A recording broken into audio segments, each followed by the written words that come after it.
Distinguished delegation from the Republic of Botswana, this afternoon we have the pleasure of engaging with you in respect of the periodic report which you submitted to us in terms of Article 62 of the African Charter on Human and People's Rights. And so at this point, really, all I want to do is welcome you to this interactive dialogue. The way the procedure works is that you will engage with us, you will make your presentation to us within the timeline of 1 hour, following which I shall begin by engaging with you generally on the report, and then now specific commissioners will engage with you on thematic issues. So, Chair, at this point, for me, it's just to welcome the delegation and to acknowledge that it's indeed a great pleasure, because only 2 months ago, we also had the honor of undertaking a promotion mission to Botswana. So we were hosted very kindly and very warmly in Botswana. So I think these are good double act, because we had the mission and now we have this periodic reporting. So it's great that these things are happening at this point. Thank you, Chair. Merci. Donc, voilà, nous vous écoutons. Si vous pouvez déjà vous présenter et présenter les distingués représentants qui sont avec vous, Monsieur le Ministre. Et vous aurez après la parole pour nous présenter votre rapport dans le timing d'1 heure de temps, comme on vous l'a dit. Merci.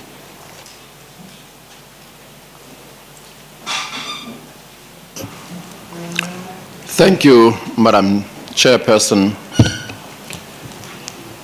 Madam Chairperson, my delegation is composed of officials from Presidential Affairs, Governance and Public Administration Ministry, Ministry of Defense, Justice and Security,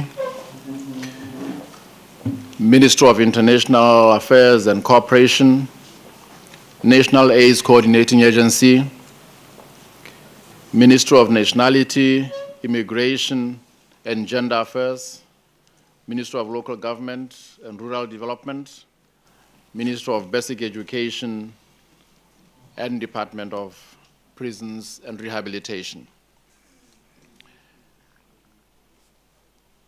Madam Chairperson,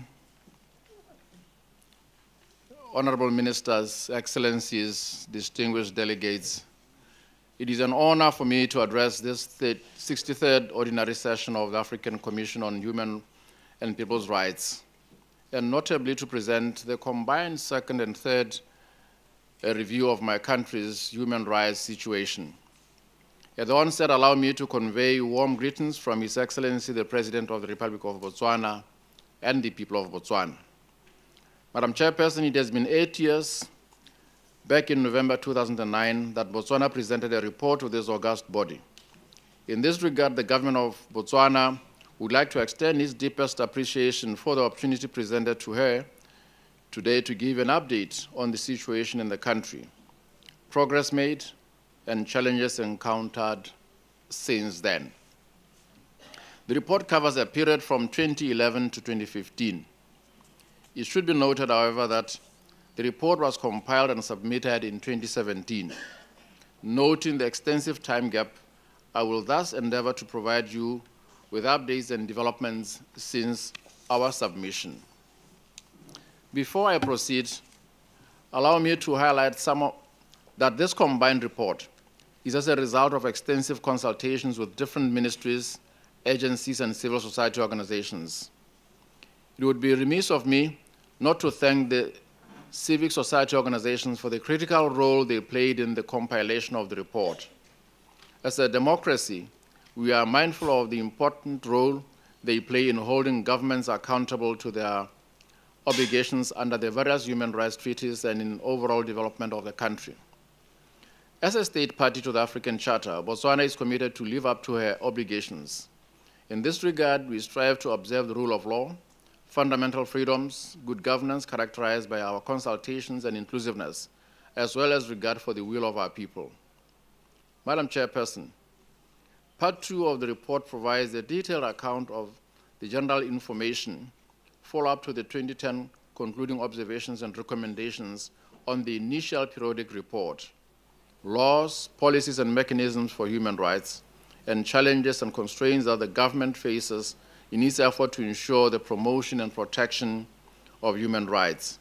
And Part 3 provides information on the implementation of the provisions of the African Charter.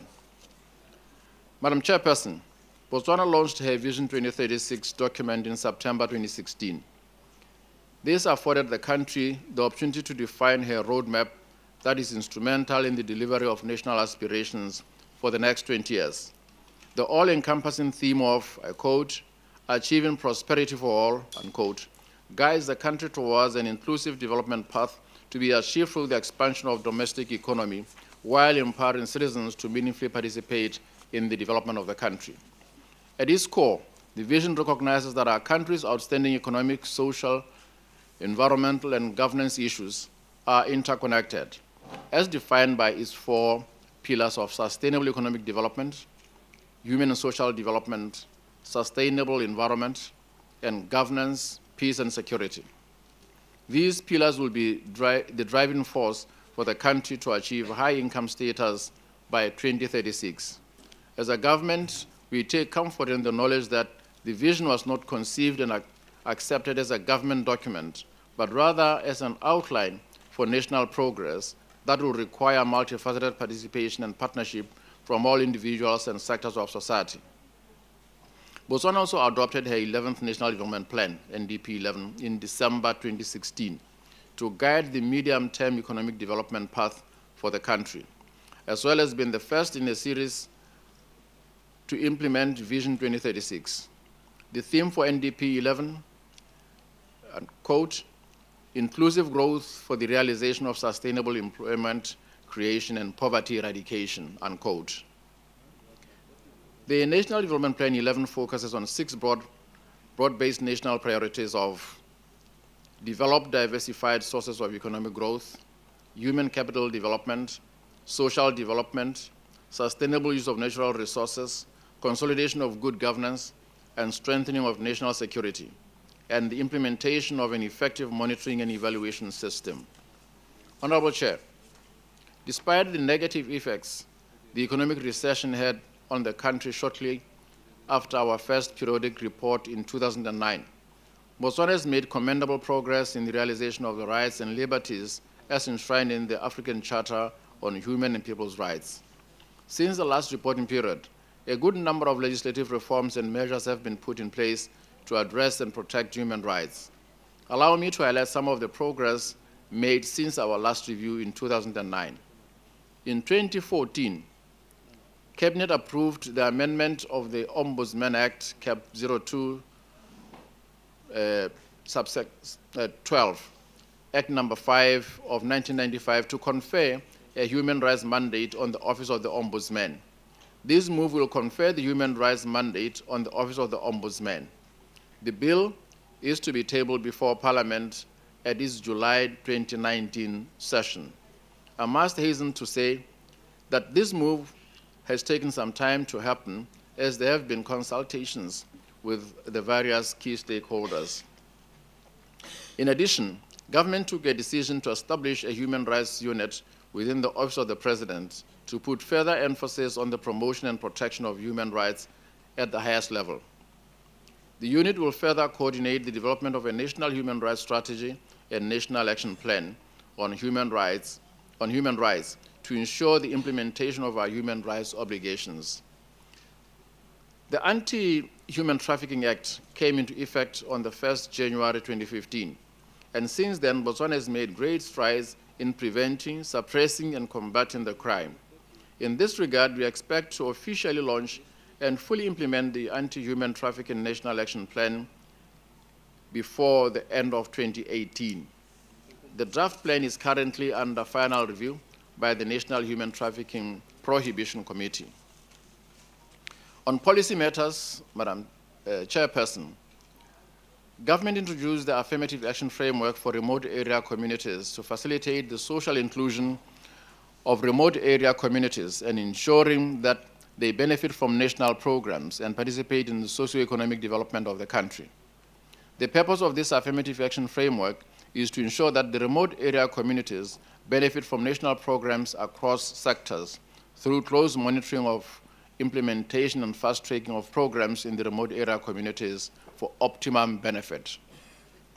Specifically, affirmative action is intended to, among others, promote social inclusion of people living in recognized remote area settlements, both individually and or as a family in the development of the country. Provide development infrastructure in the recognized remote area settlements for the remote area communities to be able to participate in the economic and social activities of the country.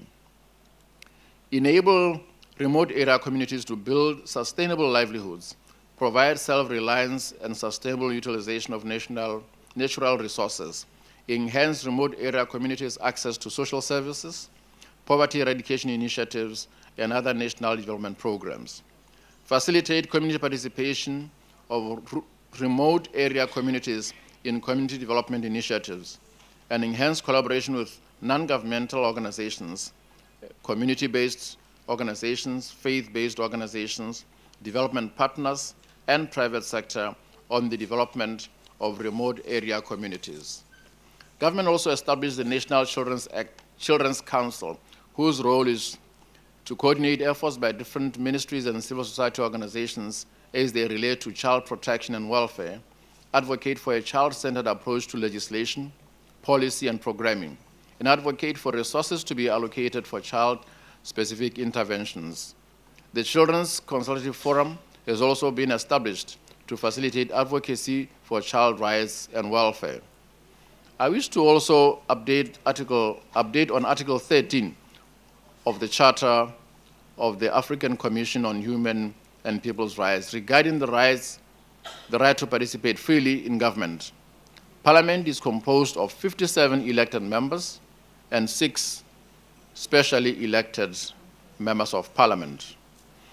During the period under review, the Electoral Act was amended in 2016 to make provision for the introduction of electronic voting, cancellation of supplementary voter registration, civic and voter education as the legal mandate of the Independent Electoral Commission, IEC, increase of candidates' nomination deposits, an increase of election-related fines.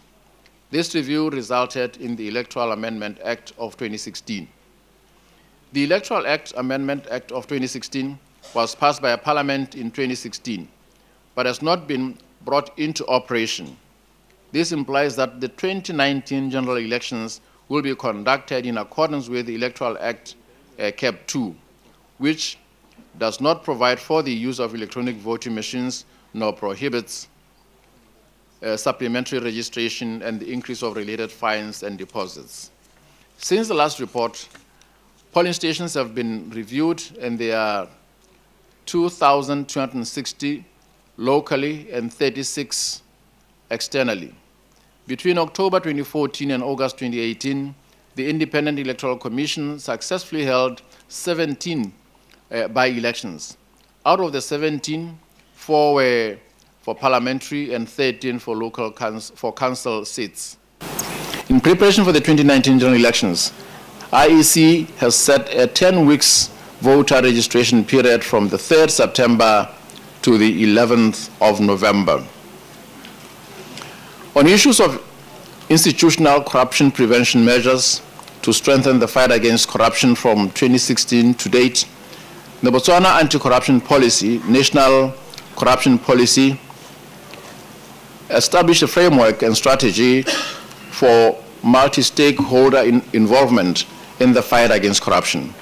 The policy calls for strengthening and harmonization of existing laws, policies, and procedures to enable transparency, accountability, and integrity. Implementation of the NACP will be guided by the implementation framework. A body representative of all 8 pillars of integrity, which is to be referred to as the National Anti-Corruption Commission, is envisaged to provide strategic direction for anti-corruption and to oversee implementation of the policy, provide oversight and general corporate governance to the Directorate of Corruption and Economic Crime, DCEC. Implementation of the NACP would greatly enhance Botswana's capacity to fight corruption.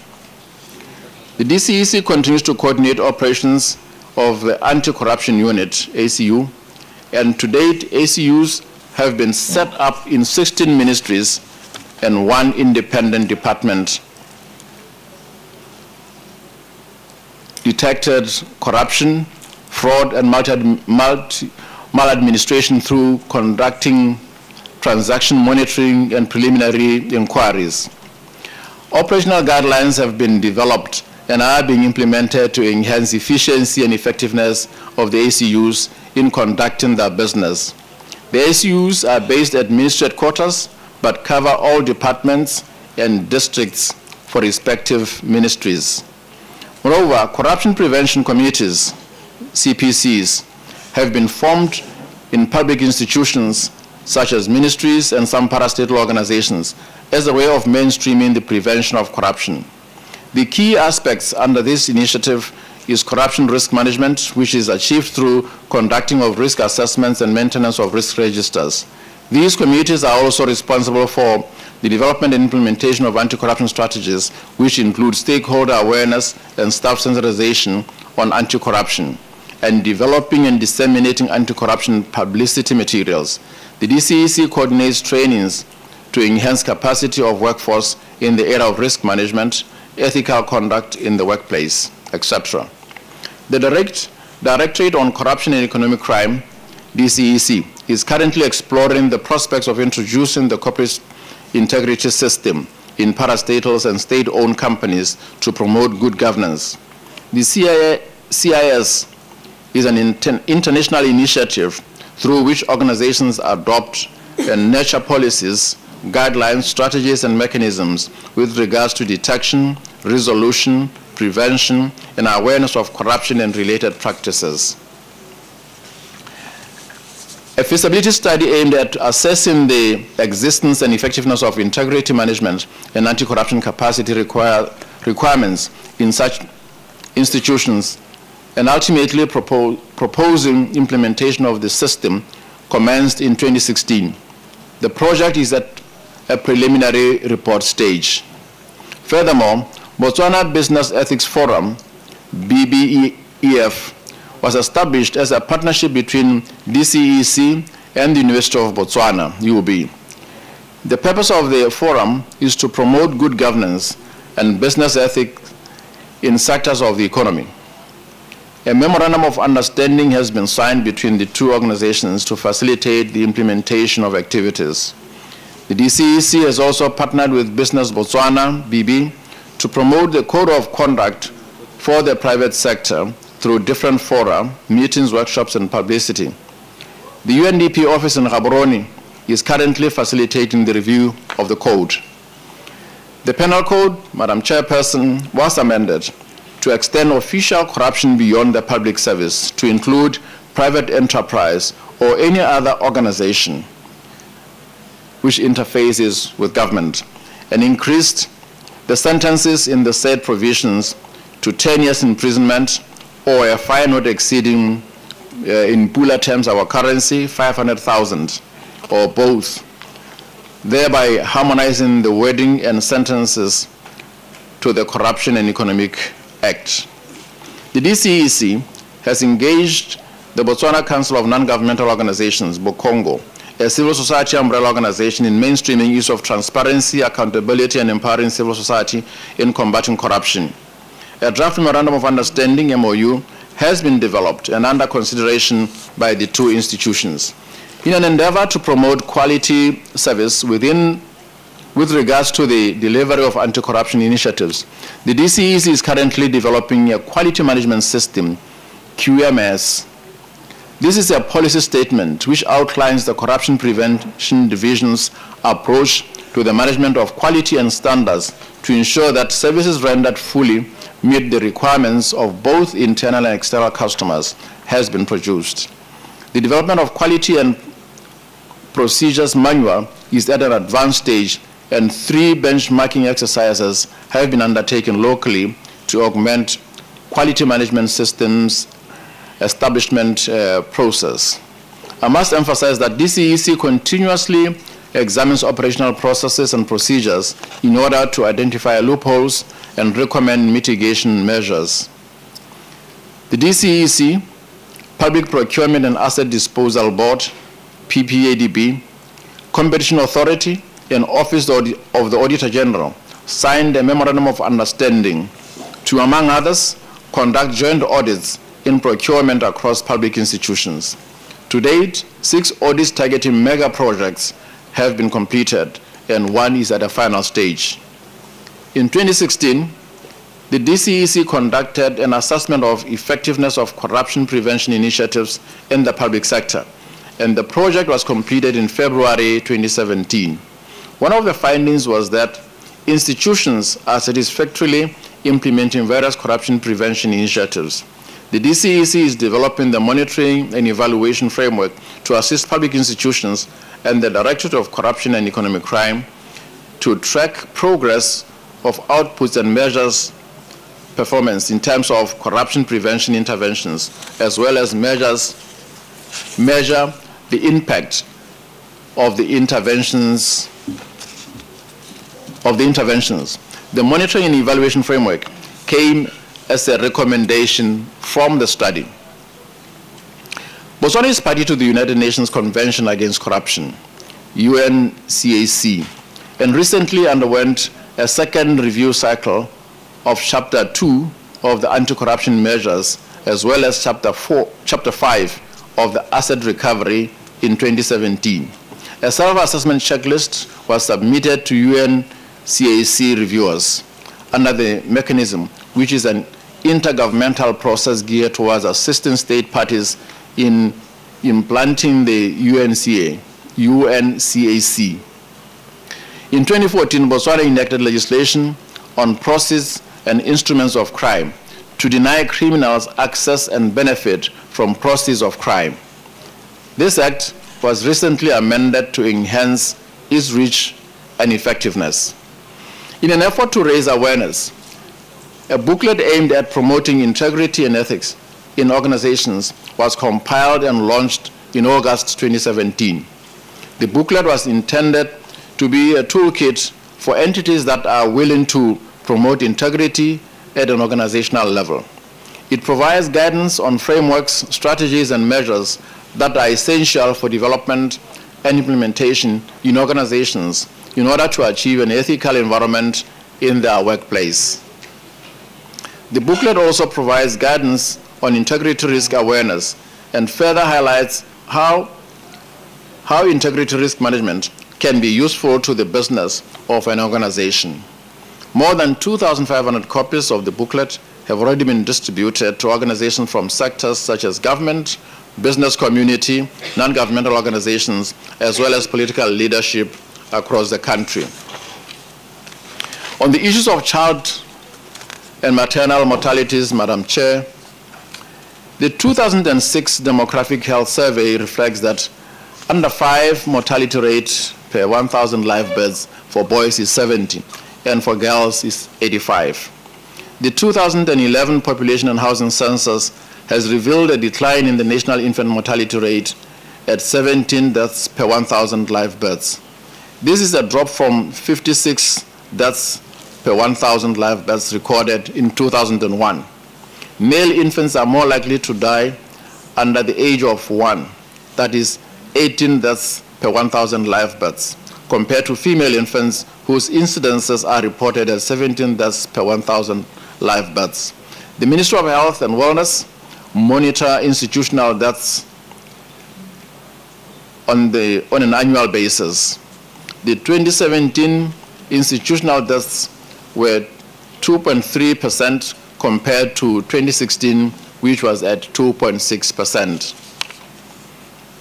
Botswana has adopted the Accelerated Child Survival and Development Strategy of 2009-2010 to 2015-2016 to address child survival in Botswana. The strategy entails introducing high-impact interventions, new vaccines, vitamin A supplements, strengthening the coverage and quality of services, and monitoring systems. The high-impact interventions are being implemented nationally, while new vaccines are being introduced in a phased manner.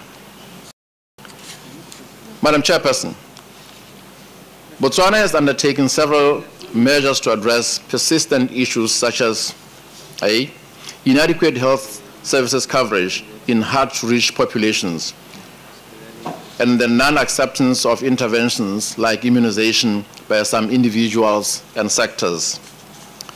B, delayed care-seeking practices and resistance to behavioral change.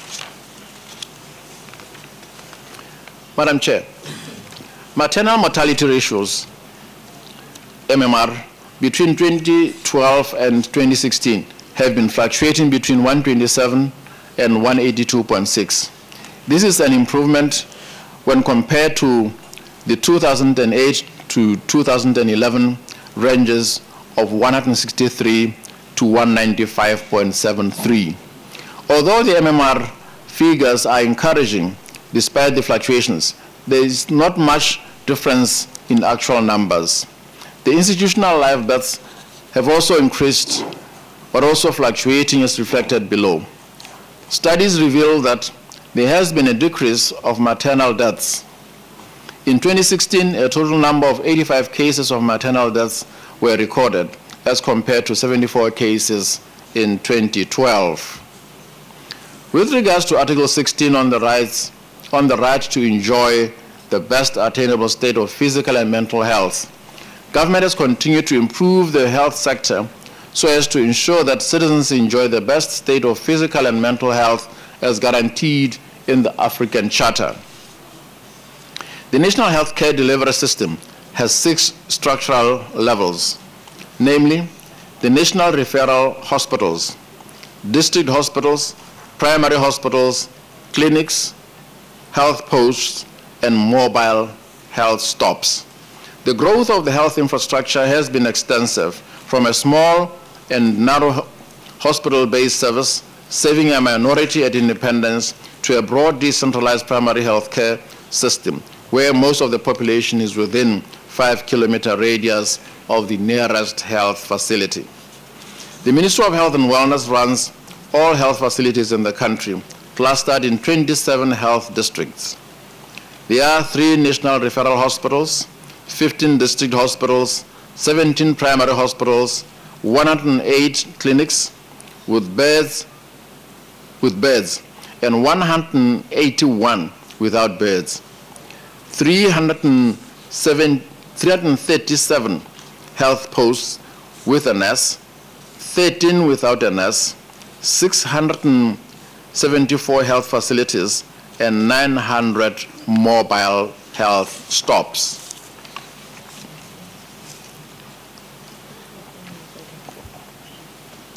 To make medical services more effective and efficient, administration of clinics has now been transferred from the Ministry of Local Government and Rural Development to the Ministry of Health for better management in line with the 2011 National Health Policy.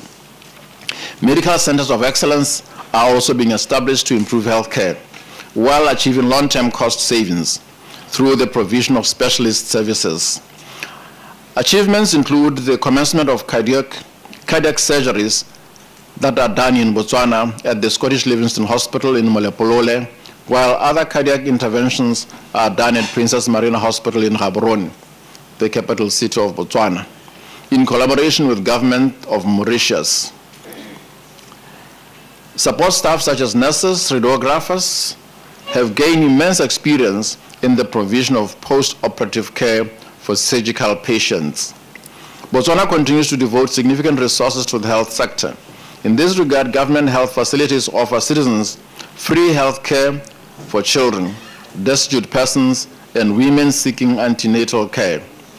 For those not classified as destitute, the consultation fee is only 5 pula, less than 50 American cents, and medication is free, including consultation.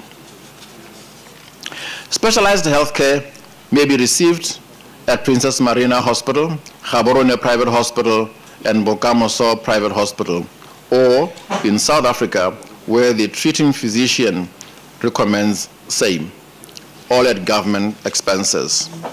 Botswana has also established a new hospital, Sekitumile University Teaching Hospital, which is envisaged to cater for all referral cases which are currently sent to neighboring countries. Furthermore, the private health care is accessible for those who can afford it, or are covered by medical aid insurance schemes. Botswana has done well towards achieving the Millennium Development Goals, MDGs, targets on health, and is now on course to pursuing the Sustainable Development Goals. Madam Chair, 95% of the population of cities and 89% of rural population live within 5 kilometers of the health facility. Malaria incidence has declined to less than 1%, from 10 per 1,000 persons in 2007 to 0.84% per 1,000 persons in 2017. Tuberculosis notification rate has been reduced from 330 per 100,000 persons in 2011 to 258 per 100,000 in 2016. More than 99% of women deliver in healthcare facilities, while 95% attend antenatal care. New HIV/AIDS infections have been reduced from 1.45% to 1.35% in 2008 to in 2011 to 2013. There has been a reduction of HIV/AIDS prevalence amongst the 15 to 24-year-olds from 8% in 2008 to 7.9% in 2013. The antiretroviral therapy ARVs program uptake is at 86% as at March 2017. The transmission of HIV/AIDS from mother to child is at 1.4% as at 2017. Safe male circumcision, SMC coverage is 68.1% since its inception in 2009. The new innovation is the treat all strategy, test and treat, for all HIV positive individuals, irrespective of their CD4 count. The cell viral load for treatment initiation has been introduced, and viral suppression is at 94%. And in 2015, the lifelong ART treatment for pregnant women who test HIV positive, option B+, has been introduced. Madam Chair, still on the fight against HIV and AIDS, according to National Under 5 Mortality Audit Committee, NUFMAC, report of 2017, 70% of deaths among neonates are diarrhea, asphyxia, pneumonia, 26%, ill-defined at 18%, AIDS at 9%, and malnutrition.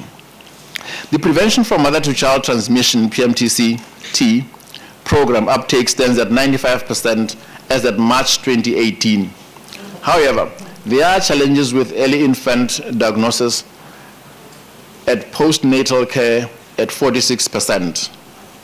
The government continues to improve cervical cancer prevention services to all women and girls, including the HIV-positive women. It is implementing a 5-year comprehensive national cervical cancer prevention implementation plan, 2017 to 2021.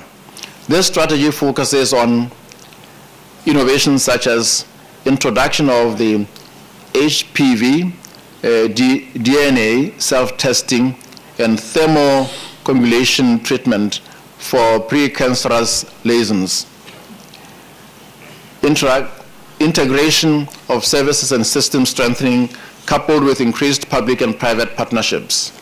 Botswana HIV policies, strategies, and programs provide an enabling and conducive environment for universal access to prevention and care services.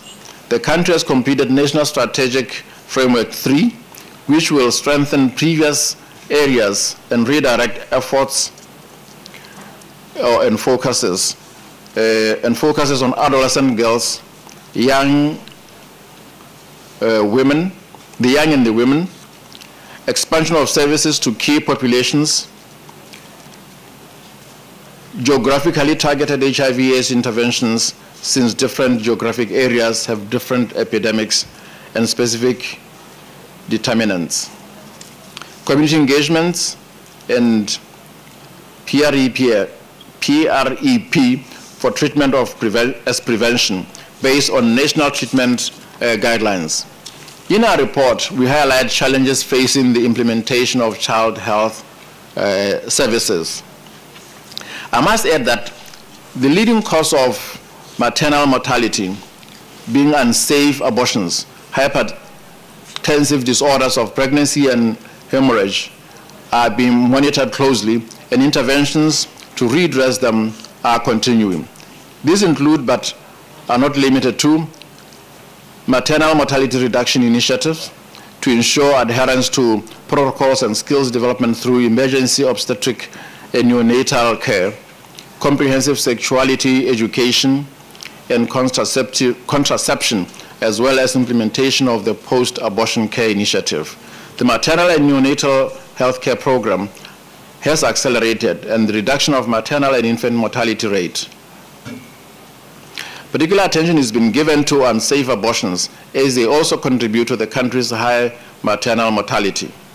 In that regard, a comprehensive emergency obstetric and neonatal care is being employed to reduce the impact of clandestine and unsafe abortions on maternal mortality. With regards to causes of maternal mortality by age, there were 85 maternal deaths in 2016. As a government, we have captured maternal mortality data indicating direct and indirect causes of maternal mortality. The development has been initiated with the view to providing clear information on what exactly the underlying causes of death of a pregnant woman was, which will further guide the interventions accordingly and give a clear picture on whether there is a reduction on maternal deaths or not. The most common cause of these deaths are genital tract and pelvic infection following abortion, ectopic and molar pregnancy, with 12 cases in the direct causes. Diseases of the circulatory system complicating pregnancy, childbirth, and puerperium on the indirect causes, with 11 cases followed by other immediate postpartum hemorrhage, with 7 cases in the direct causes. Lastly, we have ectopic pregnancy unspecified and severe preeclampsia, with 5 cases each, also from the direct causes. Overall, maternal direct causes contributed a high of 63.5% of total deaths. Additionally, the highest maternal deaths are 24, that is 28%, reported among the age groups 30 to 34, followed by the ages 35 to 39 at 23.5%. And for the age group 20 to 24 with 15.3%, ages 25 to 29 with 14.2%. And lastly, for the age group 40 to 44 at 9.4% respectively. No maternal death was evident on the less than 15 years of age. However, in 2016, there were 2 cases of maternal deaths recorded for ages 45 and above in both direct and indirect causes, which has not been the case in the past 3 years.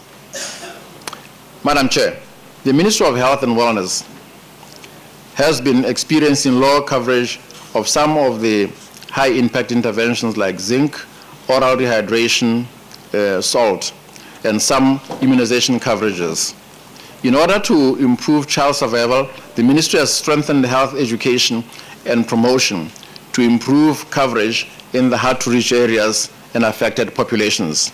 The Ministry also has improved outreach services to children who live more than 8 kilometers from health facilities through integration of services and collaboration with other stakeholders to access the hard-to-reach areas through water and air transport.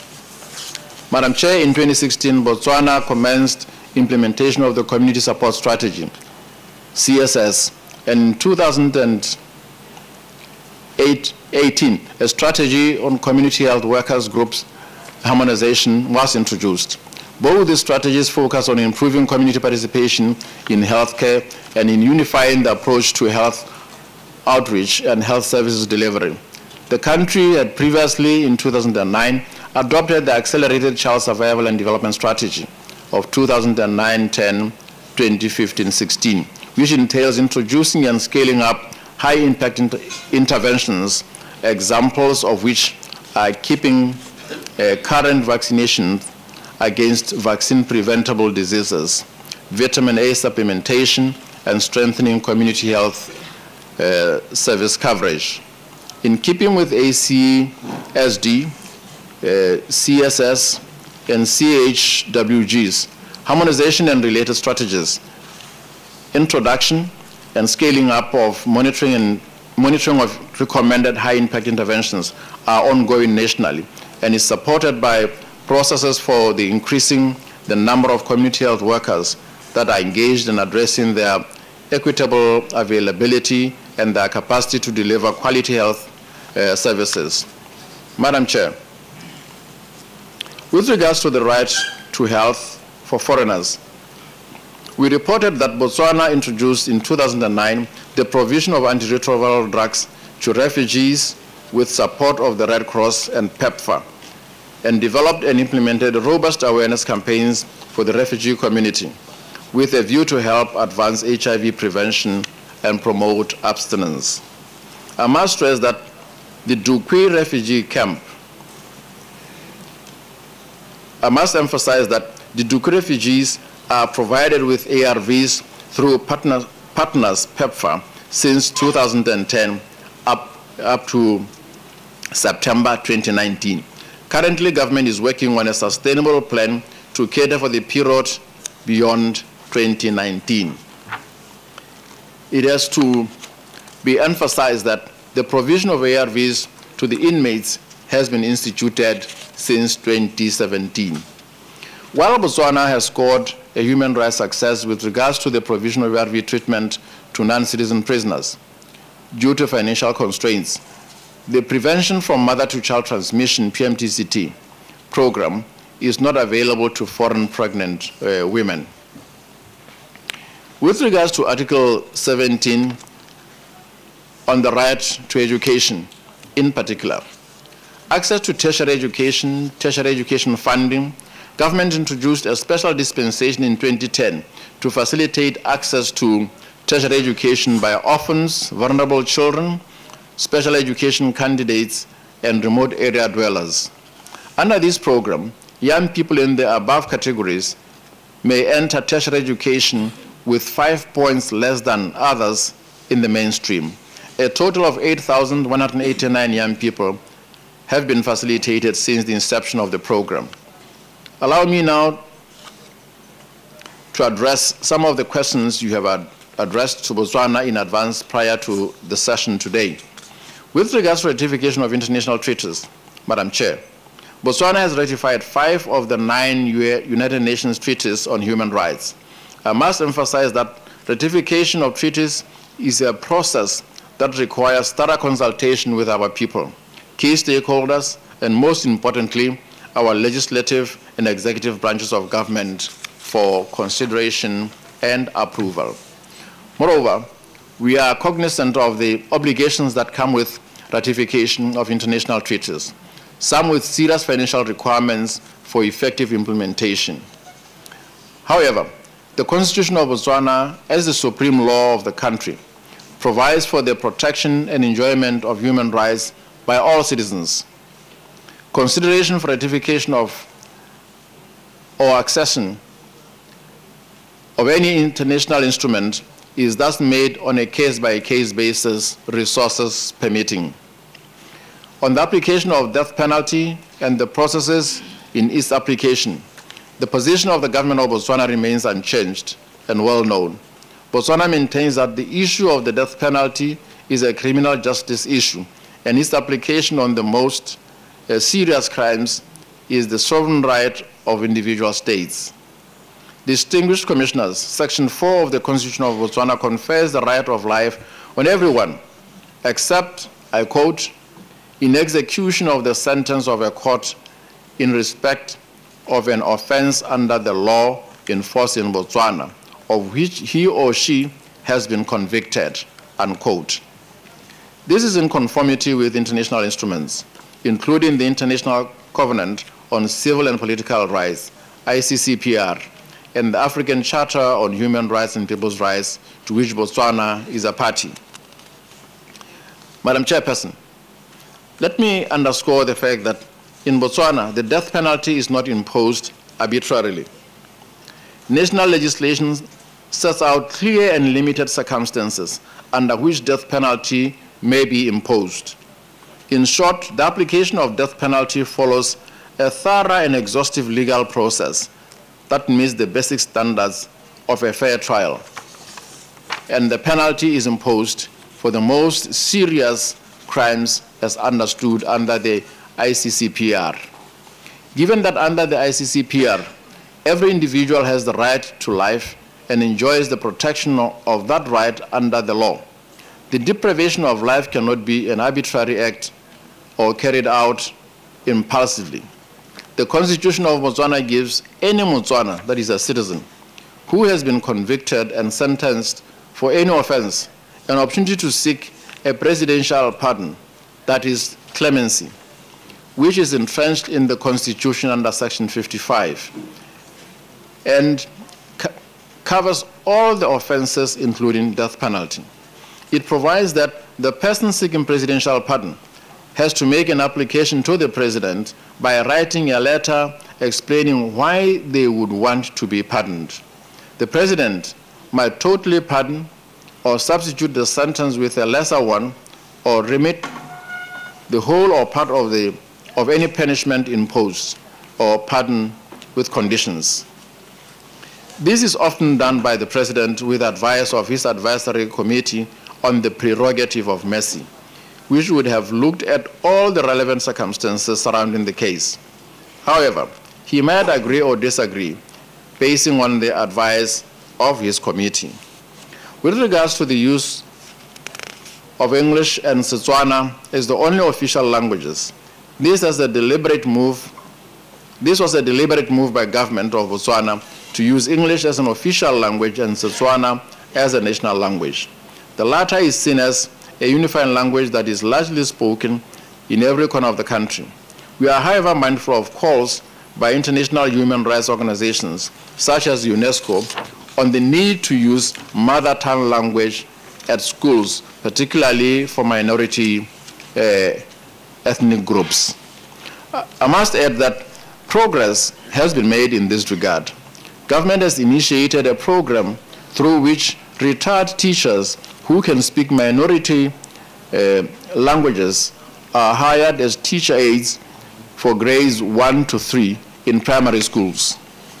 Distinguished Commissioners, let me conclude by reiterating Botswana's commitment to the promotion and protection of human rights, in particular upholding the Charter of the African Commission on Human and People's Rights. As a government, we are mindful of the obligations of being a state party to the international instruments. We are committed to, through our cooperation and encouragement with the international community and human rights bodies. Government will endeavor to provide conducive environment for human rights to thrive. Through the engagement with civil society organizations in Botswana, we are committed to develop a national human rights action plan to ensure effective implementation of our human rights obligations and outcomes that emerge from engagements like this one today. My delegation comprised of officials from key ministries who directly engage with our citizens on issues that have a bearing on human rights. They will be happy to give additional information and comments on advanced questions sent to the delegation. Any other questions you may wish to raise. I thank you for your kind attention.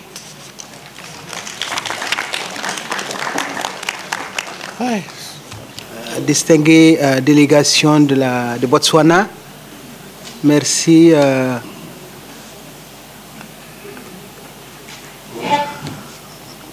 pour cette excellente présentation qui s'est déroulée en plus dans le temps imparti, ce qui va nous donner plus de temps aux échanges.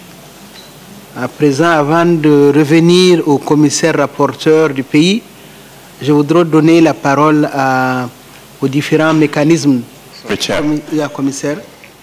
Chair, before you give the floor to the mechanisms, there are a number of general questions and points I wish to discuss with the delegation. And again, just to begin again by appreciating the presentation which has been made to the Commission. I think the first issue I would wish to raise is, of course, welcome the submission of the combined report itself. Since if this report had not been presented now, we'd really have become worried because Botswana was, missing. But now we are happy because we do have this periodic report and we are engaging on it. In terms of general comments, I welcome and commend the scope of information which was provided in the combined report, and indeed which actually was supplemented by the Honorable Minister's presentation to us today. I think the report has aimed to cover most of the Charter's articles.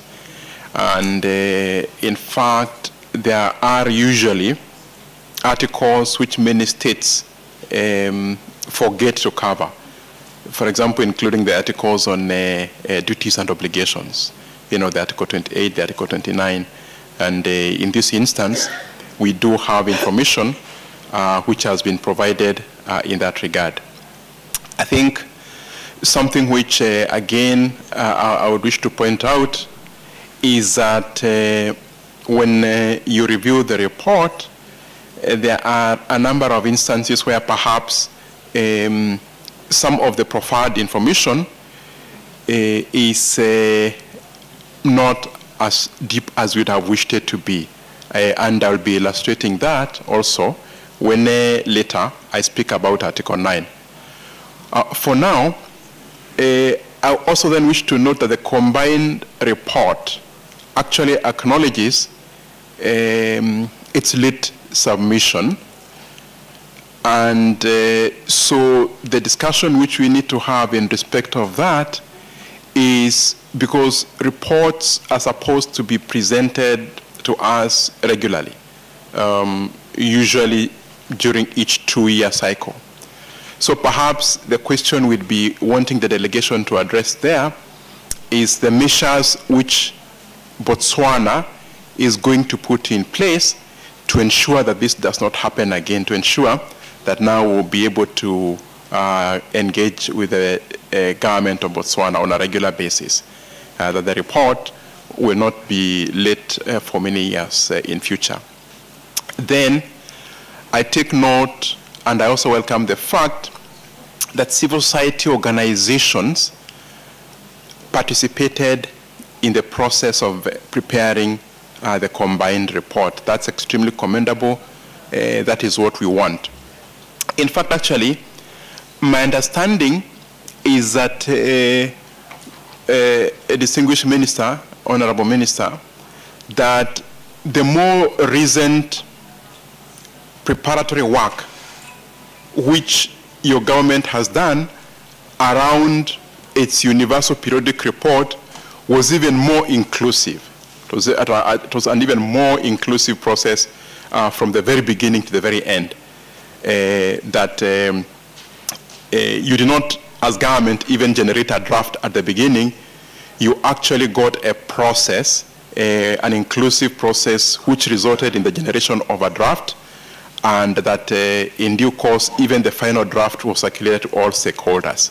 So again, the question I would be asking here is that perhaps you can even improve more the consultation process if, for example, you, moving forward, use a consultative process which was applicable when you are preparing the Universal Periodic Review Mechanism report. So again, I would welcome your comments in this regard. Now, your report explains that before Botswana ratifies or accedes to any treaty, a thorough review of its legislation is undertaken to ensure that it is in a position to implement the provisions of the treaty. Actually, it seems to me, within the current engagement, and even previously when we visited you, that Botswana, your default position is that you should not become party to human rights instruments. You actually feel confident that you're doing well anyway. You feel confident that you're putting the necessary measures in place. So you almost say, well, actually, we are doing the things we need to do anyway, so we needn't become party to all these many treaties. But you see the point there then, and that's why we have our concern, is that if in many of the instances, anyway, you do have the policies in place already, as you've reported, why then not also be bound within the relevant human rights instrument system? So again, what we wish to know here is really your most current thinking. Because when you look at it, if you look at the thematic conventions at the African level or even at the international level, actually you are not party to most of the thematic protocols or charters. So apart from the Children's Rights Charter, to which you are a party, you're not party to the protocol, you're not party to the, although I grant you that these ones are new, you're not party to the disability or the older persons protocol, you're not party to the Youth Charter, which is an old one. And then, of course, I'm sure my colleagues will be addressing you on some of the other international, for example, the International Covenant on Economic, Social, and Cultural Rights. Now, Botswana's track record of implementing, and this is very serious for me, implementing provisional measures which have been issued by this commission is not good. I think when you look at quite a number of communications where this commission has issued provisional measures and where we've not had responses and where the state has proceeded to do what we had requested them not to do. So for example, communication 600 of 16, communication 319 of 06, and communication 277 of 03. These are instances where, again, we are concerned and where we wish to get assurances from the country because, of course, when we issue provisional measures, we do anticipate and expect that states will abide by those provisional measures which we have issued. Obviously,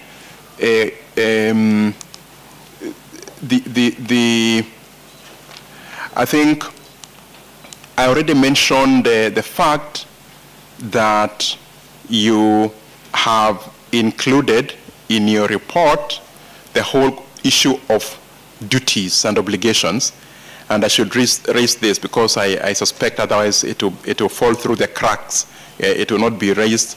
That the revised, what you call your revised National Youth Policy of 2010, which provides duties of the youth, at the national, community, family levels, which include the obligation to use information and media to further development of youth in the country. I think we'd be interested if you can explain to us a little more how the whole context of duties works in your country, because this is an area where many states again do not report. So now that we have a state which has reported specifically on the question of duties, we really do think that we'd welcome more information on the framework itself under which you do your duty. So finally, my final question at the general level, then I will engage with you later, is in respect of this is the year, the African Union year against, what is it, against corruption. And so I note that there is an outstanding bill on declaration of assets and liabilities. And I believe in 2017 there was an indication that this bill would be brought to Parliament quite soon. So again, we'd be happy to know the exact status of this. So I'll come back to you specifically on Article 9 issues, but for now I'll stop here, Chair. Thank you. Merci, honorable vice-président, pour cette interaction très pertinente. Je voudrais donner la parole au commissaire Youn, qui est le président du groupe de travail sur les personnes âgées et les personnes handicapées. 7 minutes. Merci. Thank you, Madam Chair. Distinguished delegation from Botswana, thank you very much for your report. Madam Chair, let me start again by taking my pilgrim staff. My pilgrim staff to request, humble request to the Republic, to Botswana, that the two protocols which have been recently adopted and which are ready for ratification now be signed and adopted by Botswana. I mean, the first one, it's the Protocol on the Rights of Older Persons in Africa, and the second one is the Protocol on the Rights of Persons with Disabilities in Africa. It's the same request. Let's support Africa. These are two protocols which have gone through the whole process at the AU. All the validating processes have been gone through. We need 15 critical ratification before those two protocols come into operation, and I do wish that Botswana be amongst the first 15 to do so. These are rather uncontroversial issues, and I don't think there should be much difficulty on the part of your state, of the state to ratify. Now, having said so, let me go to the rights of older persons and persons with disabilities, which are catered for in paragraphs 83 to 87 of your report. Now, the rights of, there's a fairly ample account of certain positive measures taken by the state in favor of promoting the rights of persons with disabilities. Unfortunately, there's not so much for the rights of older persons, and there is the impression which is left that not much has been done or is being done for that category of vulnerable persons. So I hope you will bring information to show that this is a wrong perception. Now, perhaps a question I'd like to ask: do older persons enjoy any non-contributory old age pension? While the place of older persons in Africa is at home according to traditional customs, is government involved with the setting up of old people's home where older persons express a wish to make use of such facilities?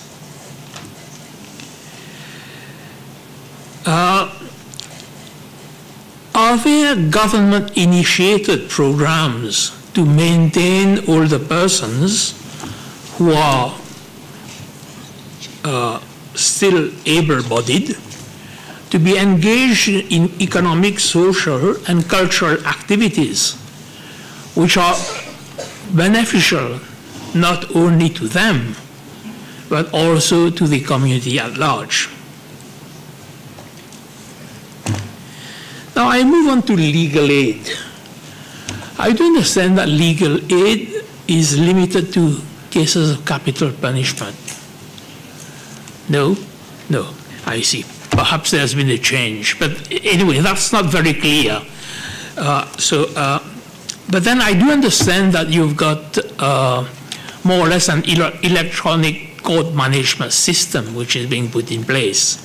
So that must be helping you a lot with court management. So I now move on to a paragraph in your report, paragraph 18, where the concluding observations, number 52, of your last periodic report is mentioned.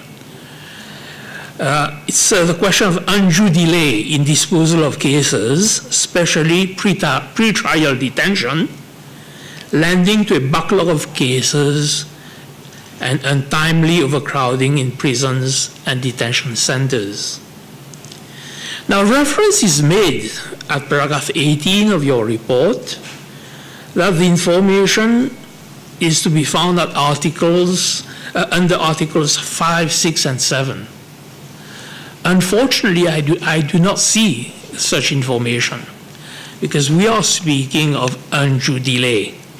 In fact, there's a case which is mentioned, the case of Nkunga, which doesn't bear direct relevance because Nkunga is not a case of delay. Nkunga is a person who was subjected to violence.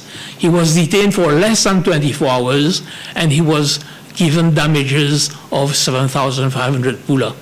So it's completely different. So I wonder whether you would have available information on the number of persons who are presently detained in detention centers in your country, and out of that total number, how many are still awaiting trial? I think that is the information that we'd like to have. Now, then there is the issue of customary law. I'm afraid I'm a little bit unclear as to that. So what is the exact remit of the customary courts? What is their jurisdiction? Is a customary court, is it staffed by a legally trained person? Are principles of fair trial, presumption of innocence applied there? Is legal representation allowed before customary court? Is there an appellate system from the decision of a customary court? These are matters which call for my query. Now, there is the case of discrimination against foreign detainees not having had access to ARVs. And there's that very courageous judgment from your court saying that that was against the Constitution, that is a duty of the state. If you detain people, then you have to make provisions to look after the needs of the detainees. Now, and there's also the other case of the use of, corporal punishment. Corporal punishment at schools and corporal punishment in the prisons. I do know that there was a draft law mentioned for the school. That draft law goes back to a number of years now. Is it still a draft, or has it been enacted? Following that, let's say the case which I mentioned about the foreign detainee and the judgment of the court, has any action been initiated by the government to find out what are the legislations which would fall foul of respecting the provisions of the Constitution, which would be in breach of the Constitution, and is anything which is being done to have such legislations abrogated? So that's perhaps you could tell us whether something is being done in that respect. S'il vous plaît, commissaire. Vous êtes en dépassement de 4 minutes. Okay. So, Madame, well, I'm beaten even by the lights. I shall stop here. Thank you, Madam Chair. Merci. Merci, commissaire. En attendant la lumière, la parole est à la commissaire rapporteure spéciale sur les droits de la femme en Afrique. Merci. Madam Chair, thank you for giving me the floor, but I'm afraid I will not be able to operate without lights. Maybe I should just engage a conversation with... It is. Okay, there we are. Thank you, Madam Chair, and permit me to join you in welcoming the esteemed delegation from Botswana and in congratulating them for the presentation of their report. Madam Chair, the Maputo Protocol was adopted in 2003, and following its adoption in 2004, all African states undertook, by virtue of the Solemn Declaration on Gender Equality and also the gender policy, to ensure complete ratification of this protocol by the year 2015. And I believe that Botswana was one of those countries that took that engagement. I regret to note that as of today, Botswana has not yet ratified the Maputo Protocol, which you all know is a very progressive instrument that addresses the specific issues of the African woman. So I would like to know, my first question will relate to what obstacles may be impeding the ratification by Botswana of the Maputo Protocol, and what steps, if any, are being taken to ensure that that protocol is ratified within the very near future.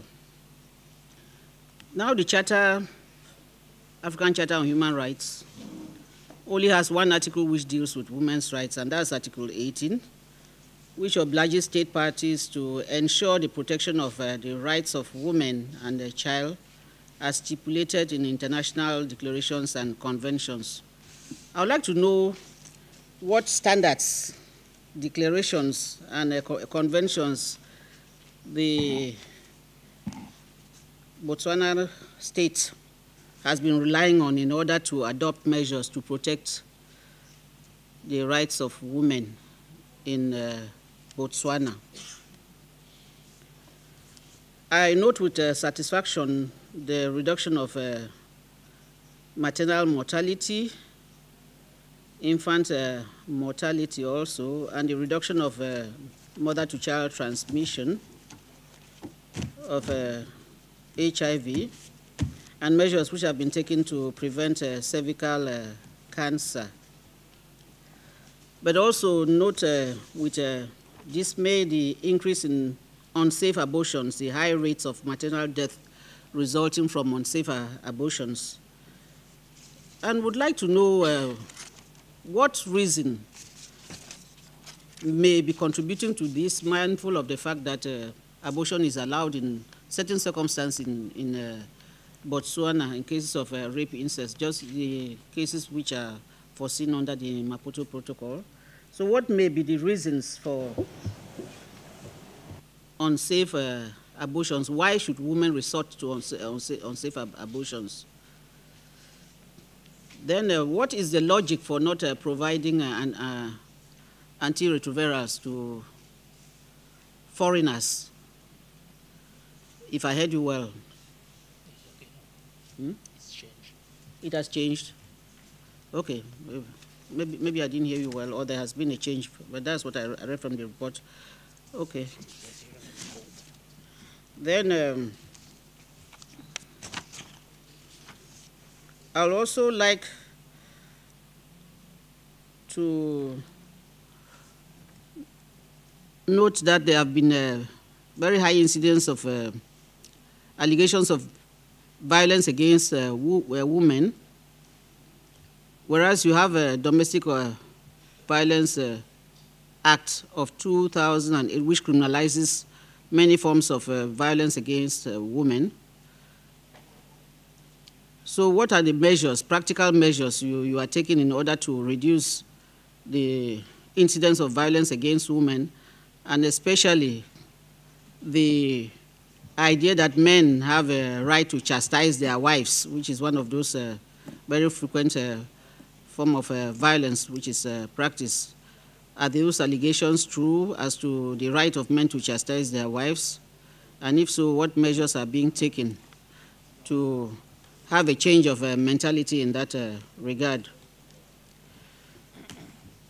Is there any progress in the implementation of the national strategy towards ending gender-based violence in Botswana by the year 2020 to protect and ensure and respect and the fulfillment of human rights, especially for women and girls and other vulnerable groups such as women with disabilities? Is there any legal service, aid service provided by the government also available to indigent women who wish to institute divorce proceedings? What are the incidents of child marriage, mindful of the common position which has been adopted by the African countries on ending child marriage on the continent? And what is the government doing to address the issue of poverty in rural areas with reference to women? What are the legislative and policy measures put in place to enhance employment opportunities for women? We'd also like to know whether the Gender National Strategy of 2015 has contributed to women's empowerment, especially with regards to their positions as far as decision-making positions are concerned. And in this case, we will be obliged by any statistics which may be given.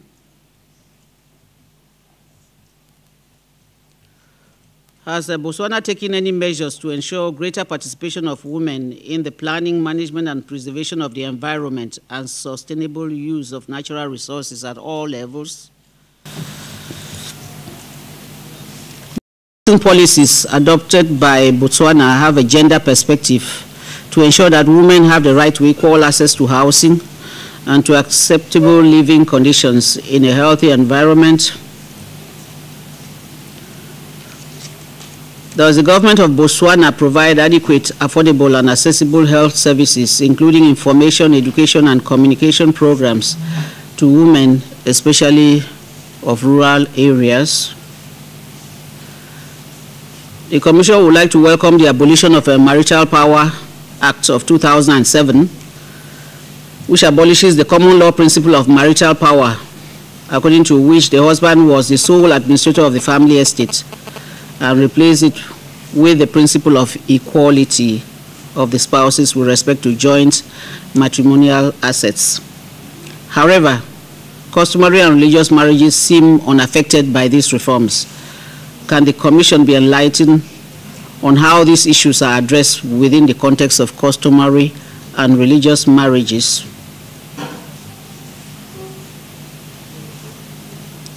I'd like to know if Botswana is aware of our campaign for the decriminalization of abortion in Africa, which is informed by the challenge of unsafe abortions in countries that criminalize abortion and which leads to maternal deaths. And also, whether you are aware of our guidelines on combating sexual violence, which were adopted in 2016, which oblige the state to due diligence to investigate violence against women and take necessary measures to ensure that adequate redress is afforded to victims of sexual violence. Thank you, Madam Chair, for giving me the floor. Merci, honorable commissaire. Je voudrais à ce stade donner la parole à la commissaire King sur les droits socio-économiques et culturels. Merci. Thank you, Madam Chair. Madam Chair, I will be asking questions on economic, social, and cultural rights, as well as questions on extractive industries. I would start with economic, social, and cultural rights. I also want to join my colleagues in thanking the delegation for presenting this report and for this engagement. I want to commend Botswana for the many efforts taken towards poverty alleviation and the fight against corruption. Looking at page 18 of the report, you have acknowledged that socioeconomic rights in Botswana are not judicially enforceable to the extent that they are not provided for in the Constitution. The Commission would like to know what measures you are taking to ensure that social, economic, and cultural rights are enshrined in the Constitution and legal framework, and that they are justiciable before the national judicial system. The country rapporteur had started this engagement on the non-ratification of certain international treaties. And my concern is the non-ratification of the International Convention, the UN Convention on Economic, Social, and Cultural Rights. You did mention that you are implementing a process to review your legislation to ensure that you are in a position to implement this convention. We would like to know whether this process of reviewing your laws, whether it has commenced and when it will be concluded. If not, when will the country take the step to ratify this very important convention, given the many measures you are taking towards implementation of economic, social, and cultural rights? We'd also like to know what steps are being taken to raise public awareness on these rights and their enforceability, and to increase the capacity of judicial staff to implement the Charter when it comes to economic, social, and cultural rights. I'll now go on to Article 14, the right to property. The Commission welcomes the intervention through legislative and policy review by the Republic of Botswana to ensure that women and other vulnerable groups have their rights to property protected. We would like you to provide us with information on whether you have undertaken any studies to establish whether the Married Persons Act of 2014 and the Land Policy of 2013 are having the intended positive impact to protect property rights. And if any studies have been undertaken, can you give us information on these studies, including statistics and findings. On the right to work, Article 15, would like the esteemed delegation to provide us with information concerning measures taken by government to protect children from child labor. We're interested in statistics documenting whether the laws proscribing child labor have been enforced and offenders punished. In the area of health, Article 16, would really want to commend your country for instituting the free health care for vulnerable population and the efforts that you have made towards the realization of the right to health. But we would want to recall that Article 16 guarantees the right to best attainable state of physical and mental health. So my question to you here is on mental health.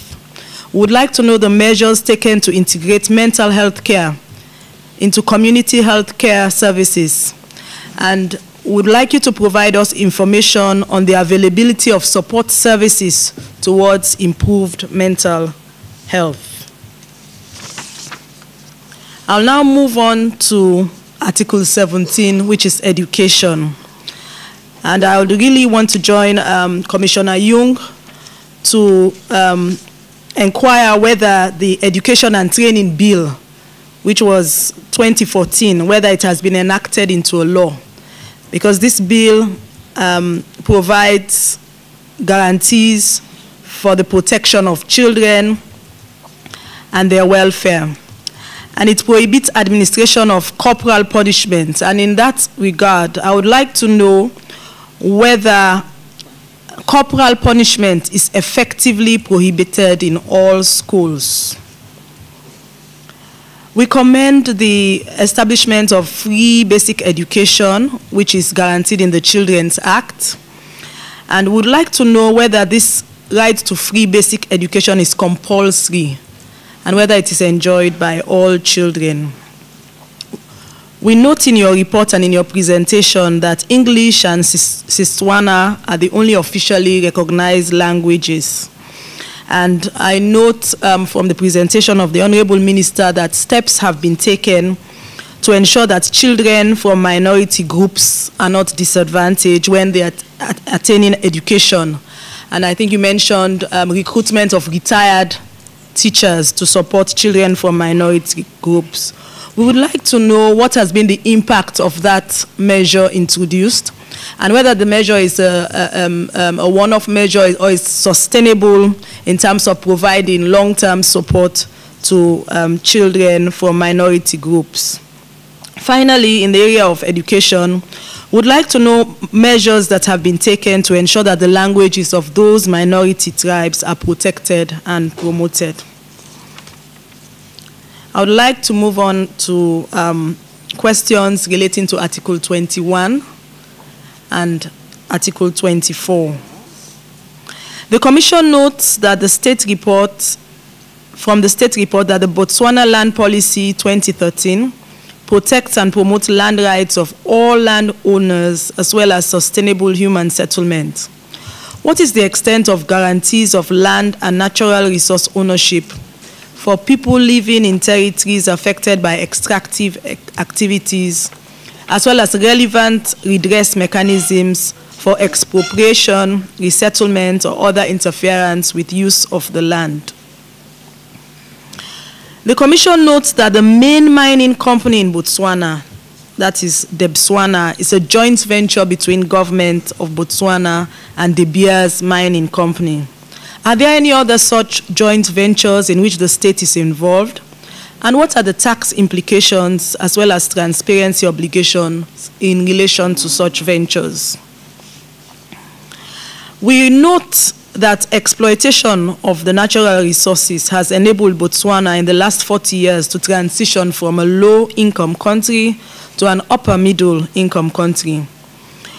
However, Botswana is still largely rural, with around 78% of the population still living in rural areas. We would like to know whether there are any legally established responsibilities on the government bodies, both at national and local levels, to report to legislative and local council bodies on how the revenues received from natural resource development have been used, and whether there are established standards that guarantee reasonable revenue sharing arrangements between the national government and local authorities in the mining affected areas.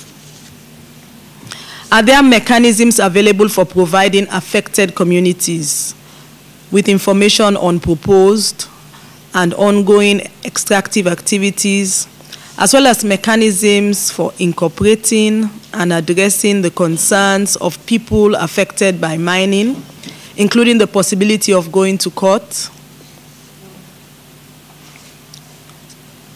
What are the obligations placed on mining companies through national legislation to contribute to the development of host communities, including through supporting community-based employment, educational, health, agricultural, or pastoral development projects? We understand from information in the public domain that the Botswana oldest copper mine, located in Celibi Fikwe, I hope I get it correctly, was closed down in 2016. What legislative and other measures has the state taken to ensure the smooth transition of affected communities from economic dependence on extractive industries to reliance on other livelihoods, especially when the activities of these industries are closed down?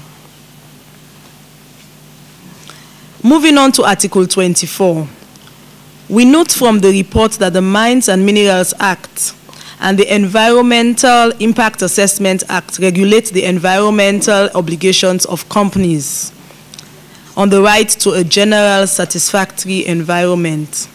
Have there been any major cases in the courts in relation to these obligations?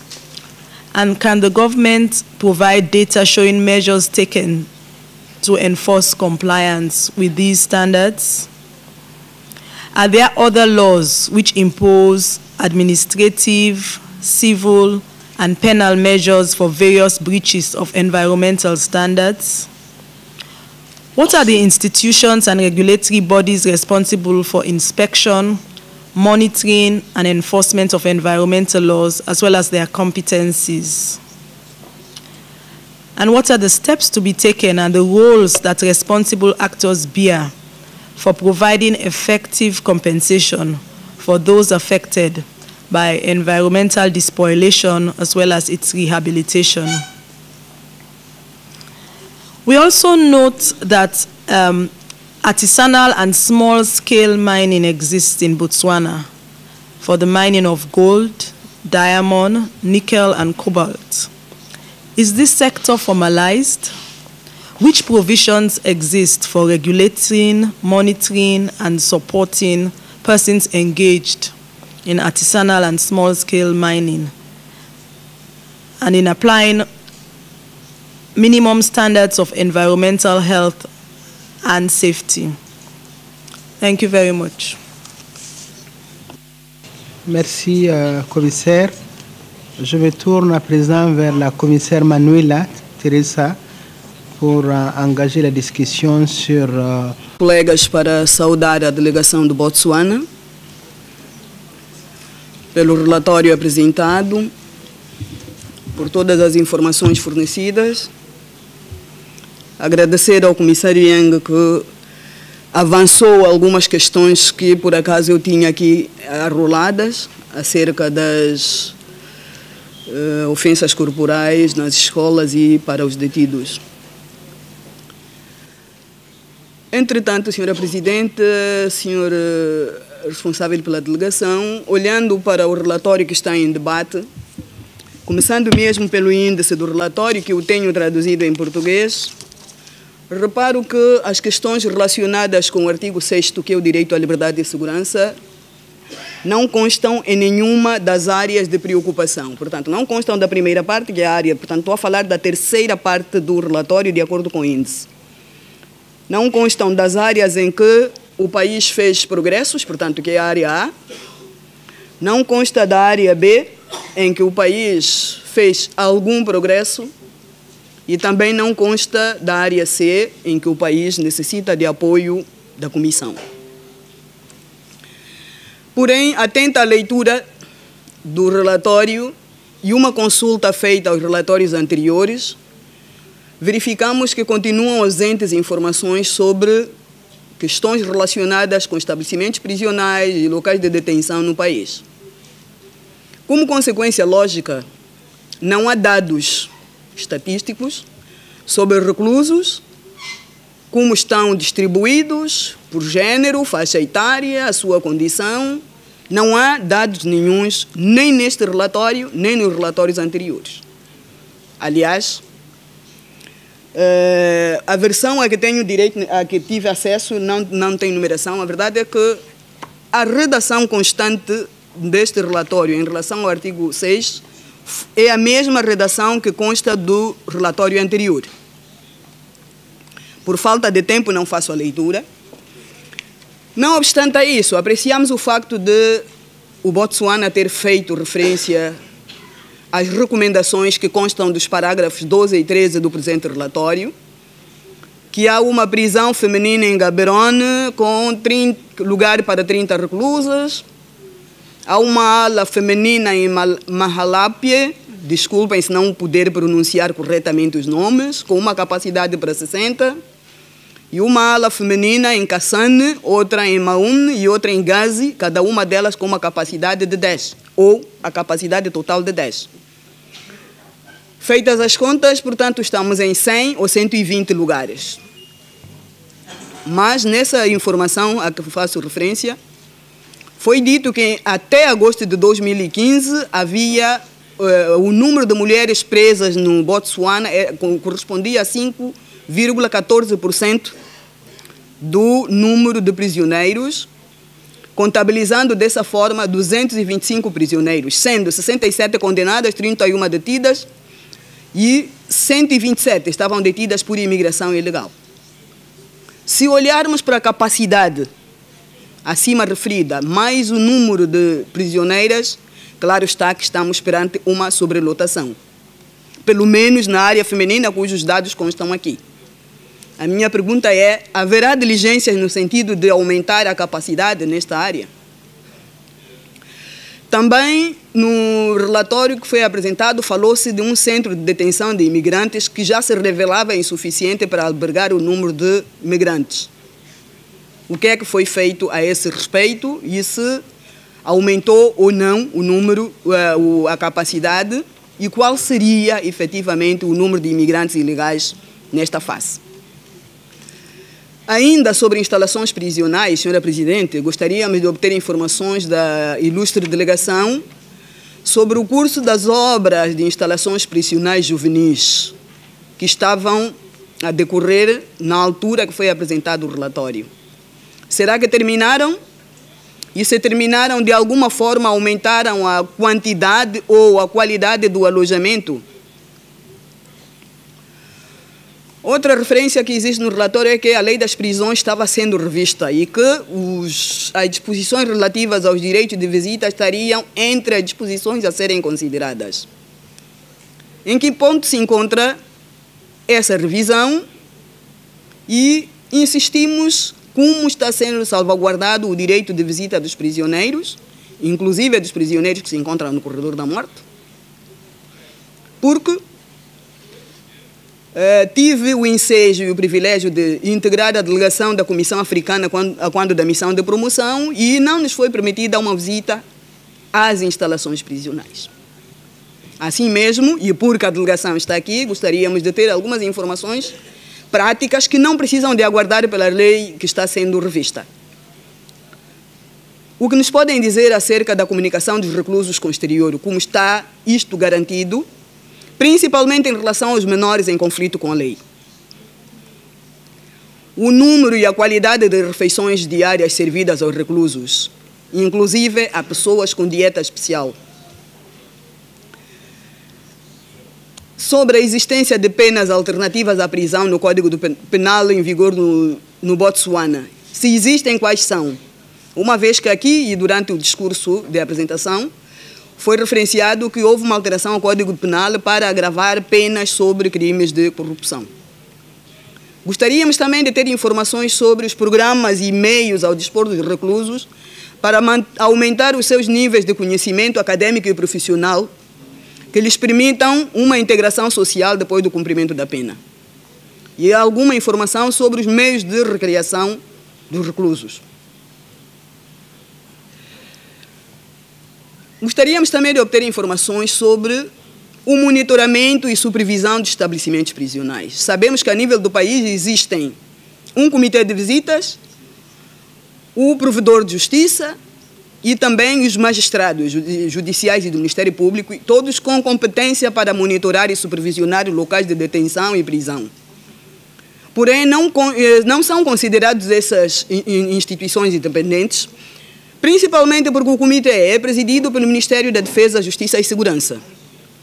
Para além de que não se conhecem relatórios de qualquer atividade levada a cabo nesse sentido. Dos outros órgãos também não se conhecem relatórios publicamente.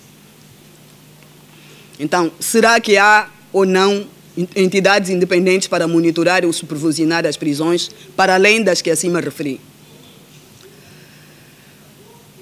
A questão da punição corporal nas prisões já foi colocada pelo senhor comissário Yang. Gostaria de saber se há alguma informação sobre o facto de algum recluso apresentar queixa ou sobre abusos ou violência que sofra por parte de agentes da ordem e das garantias que lhe são dadas de que esta ação vai continuar. Não há no relatório quaisquer informações sobre o número de agentes policiais, nem tampouco membros da polícia, sua composição, tendo em atenção o gênero. Também solicitamos à ilustre delegação que nos dê uma informação sobre formação em matérias ligadas a direitos humanos e, mais concretamente, no que diz respeito às diretrizes de Luanda e outros instrumentos internacionais existentes, esta formação abrangendo todas as forças da ordem e segurança. Muito obrigada, senhora Presidente, e obrigada à ilustre delegação. Merci, honorable commissaire. Je vais à présent me tourner vers la présidente du groupe de travail sur la peine de mort, les exécutions extrajudiciaires, qui va également présenter les questions de la rapporteure sur les migrants et les réfugiés. Merci.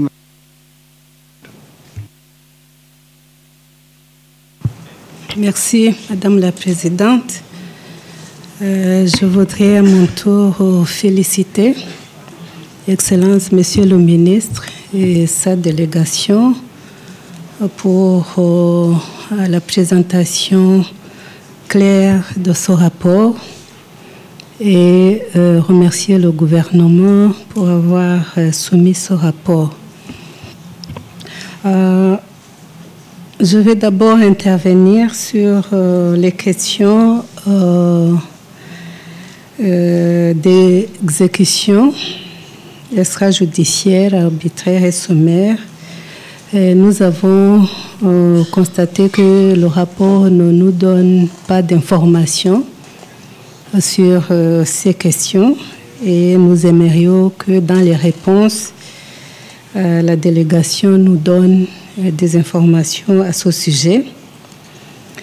Il s'agit des informations relatives à l'usage de la force létale, relatives au décès dans les prisons ou tout autre décès qui peuvent subvenir des actes des privés sous la supervision ou bien à la connaissance des agents de sécurité ou en tolérance des agents de sécurité. Parmi les instruments ratifiés par l'État de Botswana, nous avons remarqué que la Convention internationale sur les disparitions forcées n'est pas encore ratifiée. Nous aimerions savoir s'il y a des mesures mises en place pour la ratification de cet instrument. Et nous avons eu l'information que dans la législation nationale, il y a des dispositions légales qui autorisent l'usage de la force létale en cas d'évasion des prisonniers. Nous aimerions savoir les mesures mises en place pour éviter les abus et si l'État envisage d'amender ces dispositions.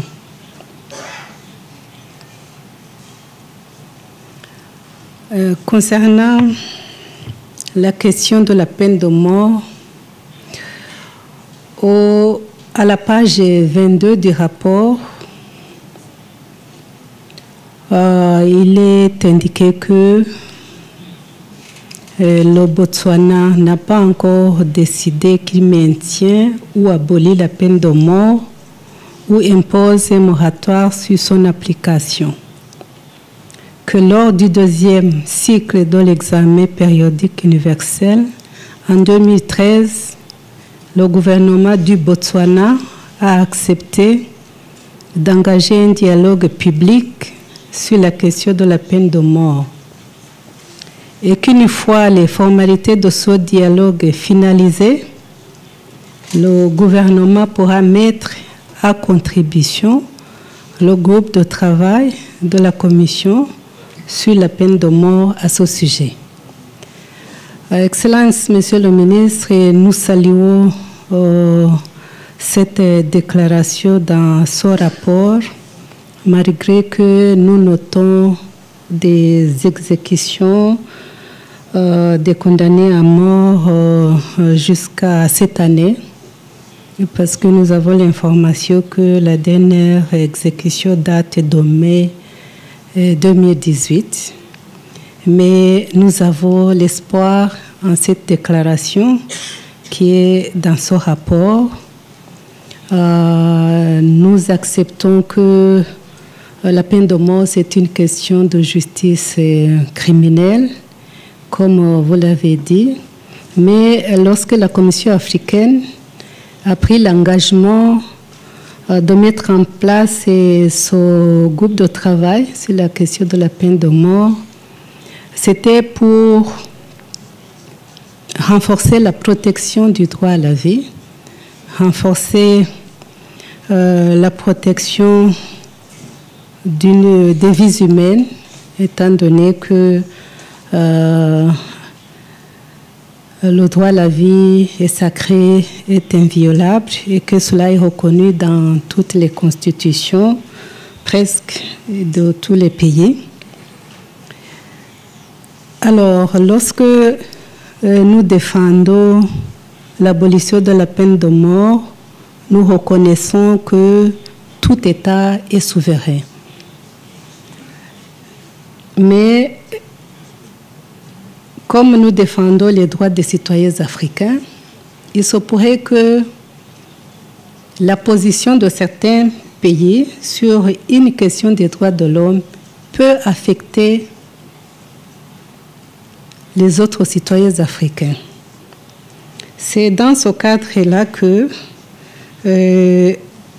dans la présentation, vous avez indiqué qu'au Botswana, lorsqu'on prononce la peine de mort, il y a respect du procès équitable, il n'y a pas d'exécution arbitraire, mais nous devons avoir en mémoire que dans certains pays, il y a des condamnations, il y a où on peut trouver des condamnations en masse des individus à la peine de mort.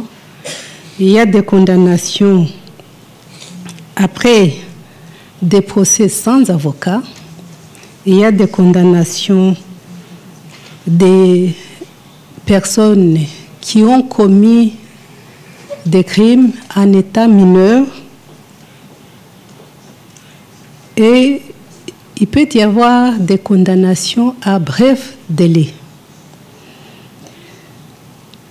Alors, lorsque, au niveau des forums internationaux ou régionaux, il y a une position très forte contre l'abolition de la peine de mort.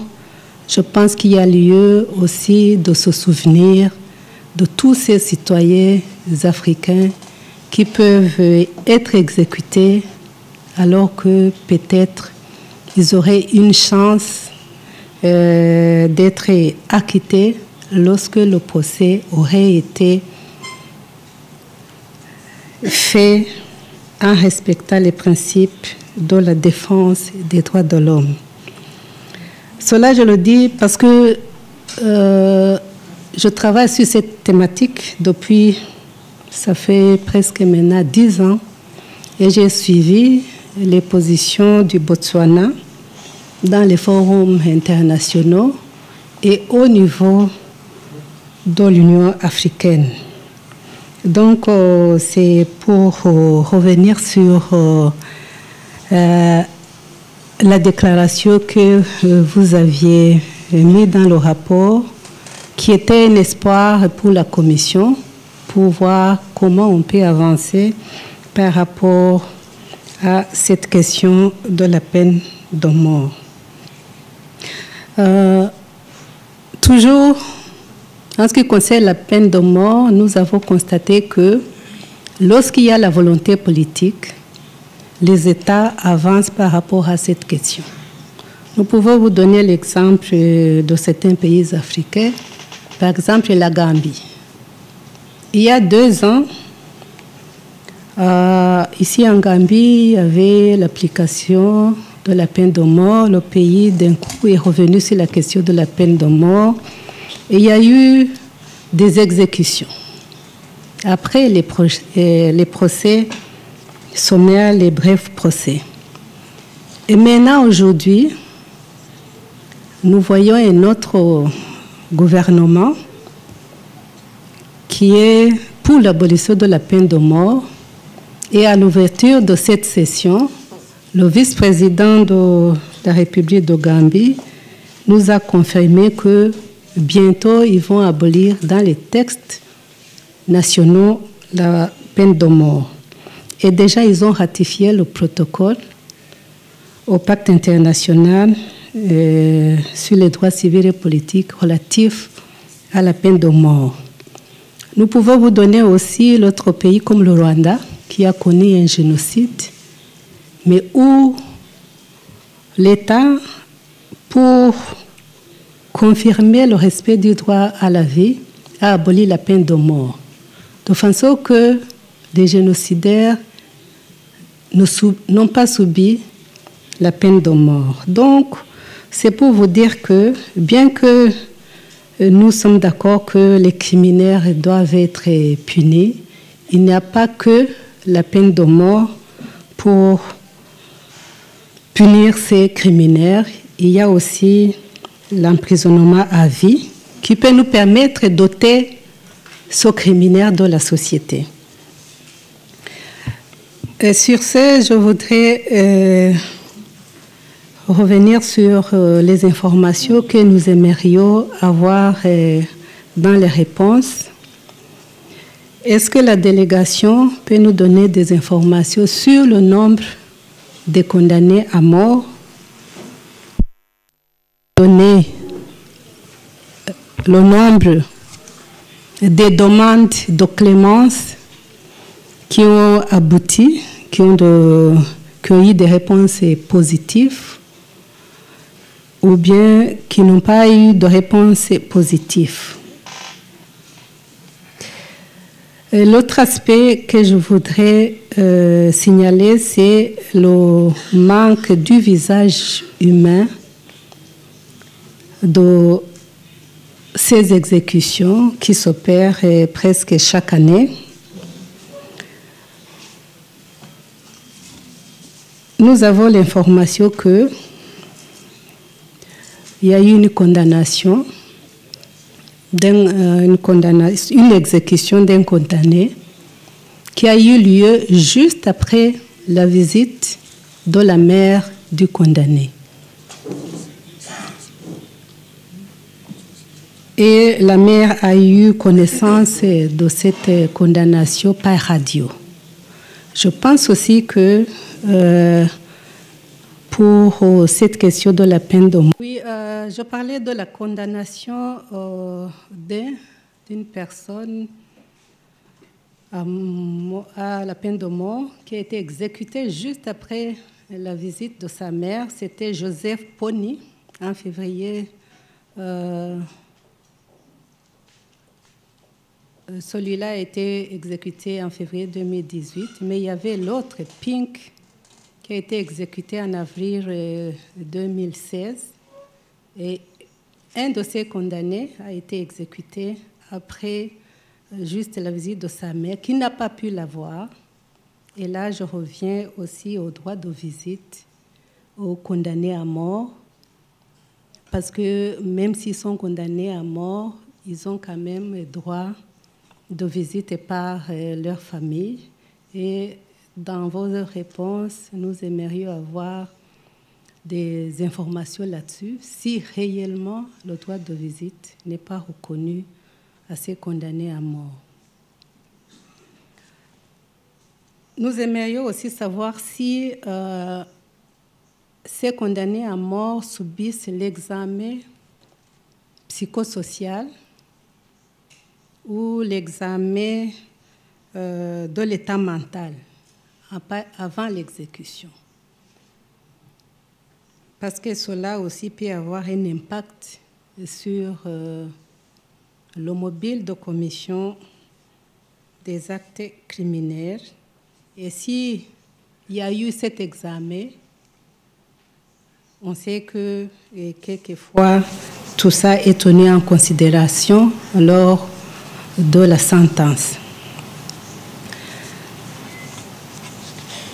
Et voilà un peu de mots concernant la question de la peine de mort.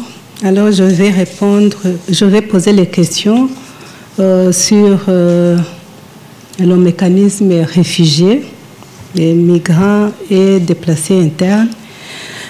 Parmi les instruments ratifiés, nous n'avons pas vu que le gouvernement de Botswana a ratifié la Convention de l'Union africaine sur la protection et l'assistance aux personnes déplacées en Afrique, ainsi que la Convention internationale sur la protection des droits de tous les travailleurs migrants et des membres de leur famille. Nous aimerions avoir des informations sur les mesures mises en place pour la ratification de ces instruments. Et puis le rapport ne contient pas d'informations sur la population réfugiée. Nous aimerions savoir le nombre de la population réfugiée au Botswana. Nous aimerions avoir les informations sur les programmes, les actions mis en place pour la protection des droits des réfugiés, ainsi que les migrants.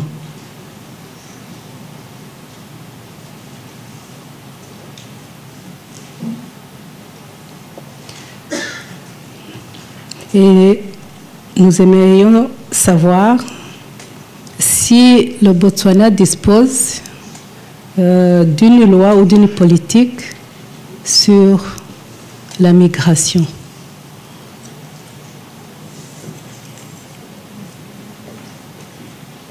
Voilà, Madame la Présidente, les questions que j'avais. Merci. Merci, honorable commissaire. Nous sommes à 17h et nous voudrions demander votre indulgence pour pouvoir terminer cet échange avec la délégation et lui permettre de se préparer pour la journée de demain, pour la collecte et la préparation des réponses. Merci. Je donne la parole au commissaire Hatem, qui est le président du comité sur la prévention de la torture. Merci. 7 minutes. Merci, Madame Merci Madame la Présidente. Je tiens au début de mon intervention à féliciter Monsieur le Ministre et la délégation l'accompagnant, surtout pour la régularité des rapports présentés par le Botswana et par l'excellente impression que nous avons eue lors de notre visite dans ce beau pays au mois de juillet dernier. Vous savez que la question de la torture est souvent liée aux questions des prisons et des lieux de détention. Nous n'avons pas pu visiter à fond une prison à Gaborone, mais nous avons été reçus par les hauts cadres de l'administration pénitentiaire dans le dispensaire. Et personnellement, sur ce plan-là, j'ai remarqué que le Botswana ne connaît pas le problème qui existe dans de nombreux pays, qui est celui de la surpopulation carcérale. Et en cela, je félicite le Botswana. Pour revenir au respect de l'article 5 de la Charte africaine et la traite des personnes, il est indiqué à la page 35 du rapport qu'en vertu de la loi sur la lutte contre la traite des personnes, le ministre est tenu de créer et de gérer des centres pour les victimes de traite des personnes, composés de centres pour enfants et adultes victimes.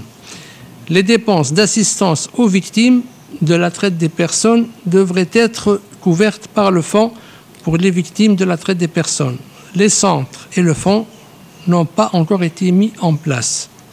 Alors,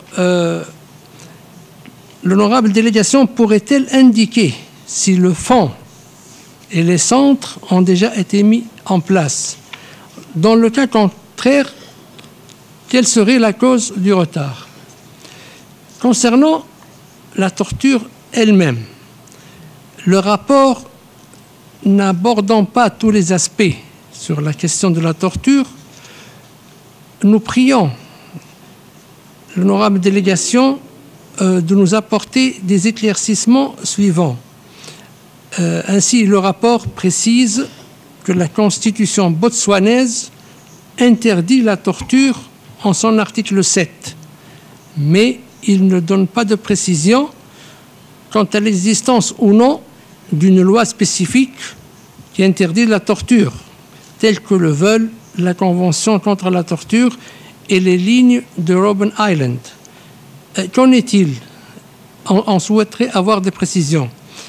Le Botswana prévoit-il d'adhérer par ailleurs au protocole facultatif se rapportant à la Convention contre la torture et autres peines ou traitements cruels, inhumains ou dégradants?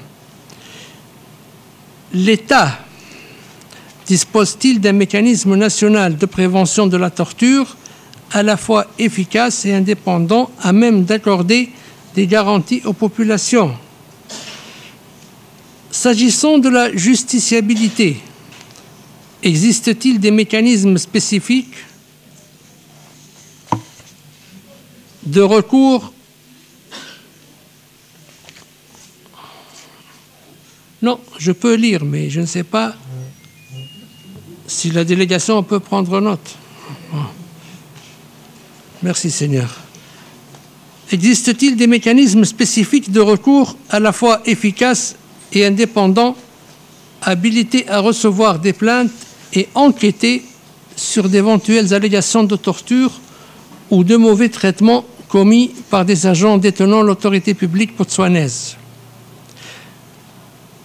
Et on voudrait également savoir les mesures prises pour accompagner et encourager les victimes d'actes de torture à dénoncer ces actes. Nous voudrions savoir également et avoir des éclaircissements sur l'existence ou non d'indemnités qui seraient versées au profit des victimes d'actes de torture et s'il existe une aide juridictionnelle pour les victimes dont les moyens ne permettent pas de prendre un avocat dans le cadre d'un procès. Et quelles mesures seraient envisagées à l'égard des établissements pénitentiaires ou autres lieux faisant usage d'actes de torture sur les territoires nationaux? La formation des personnels est étant très importante s'agissant de la torture, nous voudrions savoir s'il existe des programmes de formation sur la question de la prévention et de l'interdiction de la torture en faveur des membres des forces armées et de la police, ainsi qu'en faveur des fonctionnaires de l'administration pénitentiaire. Si oui, ces programmes comportent-ils une composante sur les procédures utilisées pour documenter la torture ou les mauvais traitements selon les normes internationales? Sinon, quels sont les obstacles qui empêchent leur mise en place? Et dernière question, de petite précision, le rapport périodique indique que le ministre de l'Éducation et du Développement a rédigé un projet de loi sur l'éducation et la formation, dont l'article 14.1 interdit la torture et les peines ou traitements cruels, inhumains et dégradants à l'endroit des élèves. Quelle est l'étape actuelle de ce projet et où en est-il? Je vous remercie, Monsieur le ministre et honorable délégation, pour votre attention. Merci, Madame la Présidente. Merci, honorable commissaire. Je donne à présent la parole au commissaire Lumbu, qui est le rapporteur sur les défenseurs des droits de l'homme. Madame la ministre, Monsieur le ministre, distingués membres de la délégation, je vais vous poser des questions en rapport avec les articles 10 et 11 qui cadrent avec mon mandat de rapporteur en charge des défenseurs des droits de l'homme et point focal sur le représailles. La Commission note que le rapport ne fournit aucune information sur la situation des défenseurs des droits de l'homme dans le pays, malgré des informations détaillées fournies sur l'état de la mise en œuvre de toutes les dispositions de la Charte africaine, informations pour lesquelles je tiens également à vous féliciter, comme ont eu à faire mes collègues qui m'ont précédé en prenant la parole. Aucune référence spécifique n'est donnée sur les mesures législatives ou institutionnelles visant à promouvoir ou à protéger les droits des défenseurs des droits de l'homme au Botswana. La Commission souhaiterait avoir plus d'informations sur les points suivants. À la page 45 du rapport, il est fait référence à la décision de la Haute Cour du Botswana de faire respecter les droits constitutionnels de Lesbians, Gays, Bisexuals of Botswana Association, en abrégé Lega Bibo, Association de lesbiennes, gays et bisexuels du Botswana, leur droit à la liberté d'association. La question, quel est l'état de la mise en œuvre de cette décision? Toujours à la page 45, il est également mentionné que dans l'intérêt de la défense, de l'ordre public et de la santé publique, les services essentiels tels que le Botswana Defense Force, BDF, Force de défense du Botswana, et le Botswana Police Service, le BPS, Service de police du Botswana, ne sont pas autorisés à se constituer en syndicat. Question, l'État pourrait-il expliquer en quoi cette disposition est conforme aux dispositions sur la liberté d'association et de réunion, et en particulier, quelles autres mesures ont été prises pour défendre les droits des travailleurs des services essentiels sans craindre de représailles? Dans le rapport périodique initial, il était noté que les ONG sont enregistrées et réglementées par la Societies Act, la loi sur les sociétés de 1972. Cette loi régit, comme vous le savez, Excellence Monsieur le Ministre, elle régit également toutes les autres sociétés. Question, la procédure d'enregistrement des ONG au Botswana a-t-elle été modifiée ou révisée depuis lors? Une autre question, existe-t-il une législation régissant l'enregistrement des partis politiques au Botswana? À la page 15 du rapport, les principes directeurs pour l'appui financier aux organisations non gouvernementales sont cités comme l'une des politiques mises en œuvre par le gouvernement de votre pays pour garantir le respect des droits de l'homme.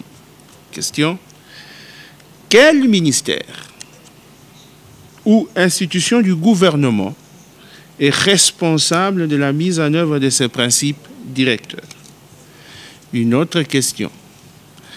Quelles sont les procédures d'évaluation établies par les principes directeurs et existe-t-il un processus de recours disponible pour les organisations non gouvernementales dont les projets sont jugés non viables? Les deux dernières questions. La Commission africaine a mis à la disposition des États, depuis un certain temps, des lignes directrices sur la liberté d'association. Question. Dans quelle mesure votre pays a-t-il mis en pratique ces principes pour améliorer ses lois et pratiques internes? Dans quelle mesure votre pays a-t-il mis en pratique ces principes pour améliorer ses lois et pratiques internes? Dernière question. La Commission africaine a déjà mis à la disposition des États, encore une fois, une loi type sur les défenseurs des droits de l'homme. Cette loi type vise à permettre aux États de se doter de leur propre outil national de protection, je suis à la fin, de protection des droits de l'homme. Question. Avez-vous connaissance de ce texte et comment entendez-vous la domestiquer au niveau de votre pays? Je vous remercie. Merci, commissaire. Je voudrais à présent poser des questions sur la thématique d'abord du VIH-Sida. C'est vrai que le président de la délégation a donné beaucoup d'informations sur la politique du gouvernement en matière de lutte contre le VIH. Et nous avons également dans le rapport beaucoup d'indications relativement à la revue du deuxième plan de lutte contre le VIH et l'évaluation nationale de la situation du VIH au Botswana, qui nous donne 5 axes prioritaires. Je vais justement me référer à ces 5 axes prioritaires pour poser mes questions. Il y a l'axe concernant la création d'un environnement juridique et éthique renforcé. Dans ce domaine-là, qu'est-ce que le Botswana a pu faire en termes d'adoption de lois contre la discrimination et la stigmatisation?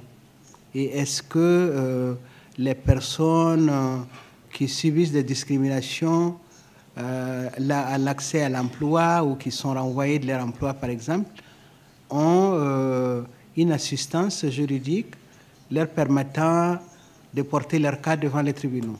Et si c'est le cas, est-ce que vous avez des statistiques par rapport à ces cas? L'autre chose, c'est que un des axes, c'est l'atténuation des impacts sociaux, psychosociaux et économiques. Et vous avez dit dans le rapport que les femmes continuent de subir et d'enregistrer des taux de prévalence assez élevés, je crois qu'ils sont de 20,8, comparativement aux hommes qui sont à 15,6. Alors, sachant aussi que les femmes souvent évoluent dans le domaine informel et qu'elles font partie des couches les plus démunies, quel est l'accompagnement qui est fait par le gouvernement du Botswana pour autonomiser les femmes affectées et infectées par le VIH-Sida? Est-ce qu'il y a des programmes économiques spécifiques ou des programmes sociaux spécifiques? Dans l'autre axe, vous parlez de la prévention de l'infection du VIH et la prestation de soins et soutien le renforcement de la gestion de l'action nationale contre le VIH. Mais j'ai compris, à travers les explications du chef de la délégation, que la riposte elle-même est discriminatoire en ce que il a dit, par exemple, que pour la prévention mère-enfant, elle ne s'étend pas aux étrangers, aux femmes étrangères. Et que, par ailleurs, pour la distribution des ARV, là également, je crois que la couverture nationale est de 85%. Alors, compte tenu des contraintes financières qui ne sont pas spécifiques au Botswana, qu'est-ce qui est fait pour justement garantir l'efficacité de la riposte nationale, en sachant que lorsque effectivement une portion de la société n'est pas protégée ou n'a pas accès aux antirétroviraux, il y a un risque, et ce risque-là doit trouver des solutions. S'agissant toujours du VIH-Sida, dans plusieurs pays, à cause des contraintes financières et de la crise financière, les programmes éducatifs et les programmes de sensibilisation se sont arrêtés. Or, comme vous le dites, au niveau des femmes, il y a des taux qui sont enregistrés. Au niveau des jeunes également, ce n'est pas spécifique au Botswana, dans plusieurs pays, de plus en plus, il est apparu que les jeunes enregistrent justement des cas nouveaux de contamination. Alors, qu'est-ce qui est fait à l'endroit justement de la cible jeune? Comment les efforts sont concertés ou articulés pour justement la protection de la jeunesse en relation avec le ministère des Jeunes ou les conseils des jeunes. Je vais ensuite me tourner vers la problématique des populations autochtones. Déjà dans le rapport précédent, il y a eu des recommandations par rapport à la population bassarois, mais là, nous savons également que ce sont des populations marginalisées et qui, compte tenu de leur mode de vie, ont un accès inégal à l'éducation, à la santé. On a vu dans plusieurs pays qu'elles souffrent de tuberculose, là où cette maladie a été pratiquement éradiquée dans le reste du pays. Les vaccinations, les problèmes d'état civil, les problèmes de nutrition pour les enfants, également la mortalité maternelle qui est assez élevée chez les femmes autochtones. Qu'est-ce qui est fait dans le cas du Botswana pour atténuer ou résoudre ces problèmes? Il y a également des problèmes de violence spécifiques et pratiques néfastes à l'intérieur de ces communautés. Qu'est-ce qui est fait justement dans ce plan nouveau, le deuxième plan, pour adresser des solutions adaptées à cette situation. Il y a également l'accès à la justice de ces populations autochtones, l'accès à la représentation politique. Là également, il y a un accompagnement et des efforts que l'État devrait inscrire dans ses programmes et ses politiques et ne pas simplement les laisser à la charge des communautés. J'ai lu quelque part dans le rapport que le Botswana, s'agissant de l'accès à l'eau potable, a mis les frais à la charge des communautés elles-mêmes. Souvent, cela peut effectivement réussir si les populations ont un accompagnement économique, mais dans le cas où elles sont pauvres et marginalisées, cela peut effectivement affecter leur environnement et leur qualité de vie. Voilà un peu les questions que je voulais poser.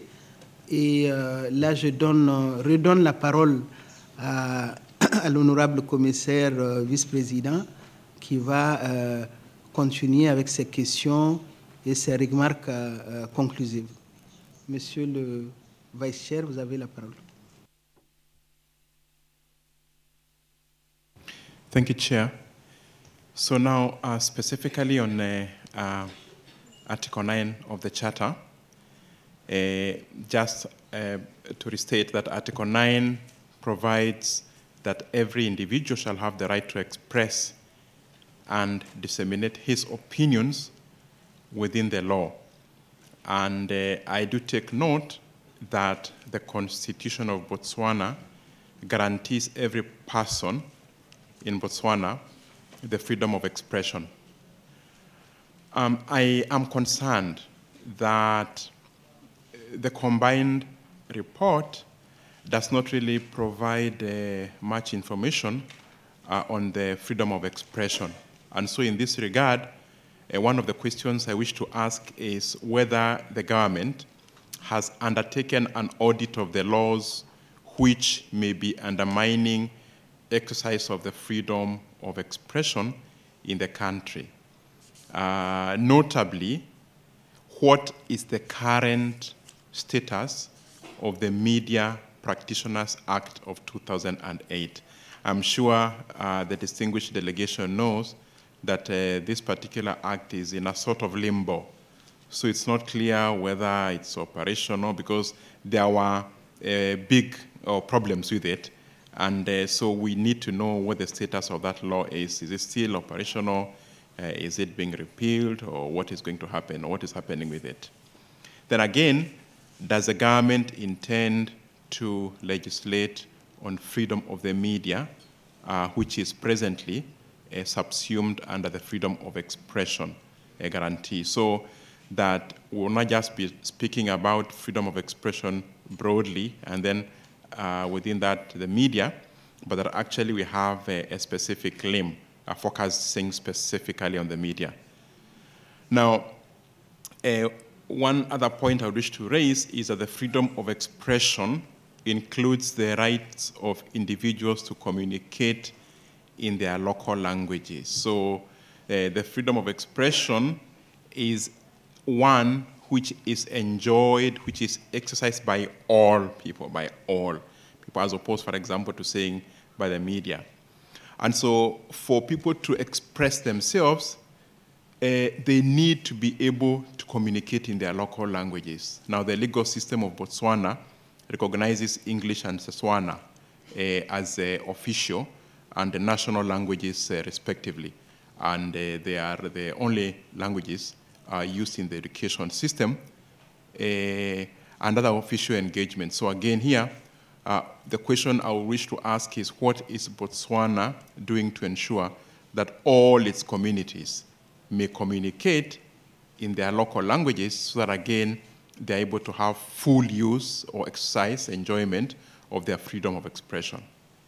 Then Botswana, I think, has been quite hesitant or quite reticent to put in place a policy and a legislative framework for community broadcasting. It seems there's this notion that community radios divide the nation. You look at the declaration of the Commission, the Declaration on Principles of Freedom of Expression in Africa. That declaration provides that the broadcast regulatory system shall encourage private as well as community broadcasting. The point there is that community broadcasting, as it were, is a term of art. It's a specific area of broadcasting which serves particular people and which is extremely in any broadcasting framework. So actually you're speaking about private broadcasting, public broadcasting, and then also community broadcasting. So The question then is, what is Botswana doing about putting in place a framework and supporting community broadcasting in the country? I also have due concerns about the safety of journalists. Notably, I think there have been instances where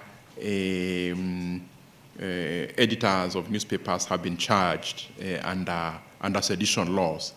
If you look at the Declaration on Principles of Freedom of Expression, the Declaration obligates states to take effective measures to prevent attacks on media practitioners and others exercising their Article 9 rights, and also in respect of the whole question of sedition, and having a discussion on that. Again, the principles are clear that we should move to a position where we do not have defamation, for example, criminal defamation. So again, we'd wish to know what the government's position on this on this particular issue is. The final question in respect of freedom of expression, before I speak about access to information, is in respect of now the Cyber Crime and Computer-Related Crimes Act. I know that act was promulgated before the reporting period in 2007, but I think it seems it has just begun to be used, or at least is an instance where it has been used recently, I believe in 2015, where Daniel Corsi was arrested and charged with defamation and the unlawful distribution of obscene material following posting on social media of an opinion which implicated a government minister. So again, the question is what exactly is the context within which these sorts of prosecutions continue to happen, particularly again in relation to whether we have an effective framework for, on one hand, dealing with cybercrime, which is important, but at the same time, not undermining the right to freedom of expression. On the question of access to information, again, referencing Article 9, which speaks about the right to access information, and when I look at the combined report, it actually does state that there's a national strategic vision which recognizes the importance of access to information. I think I take note that a number of attempts have been made to legislate freedom of information legislation in Botswana, and the most recent attempt in this regard was in 2016, I believe, when the government informed Parliament that an access to information bill had been drafted.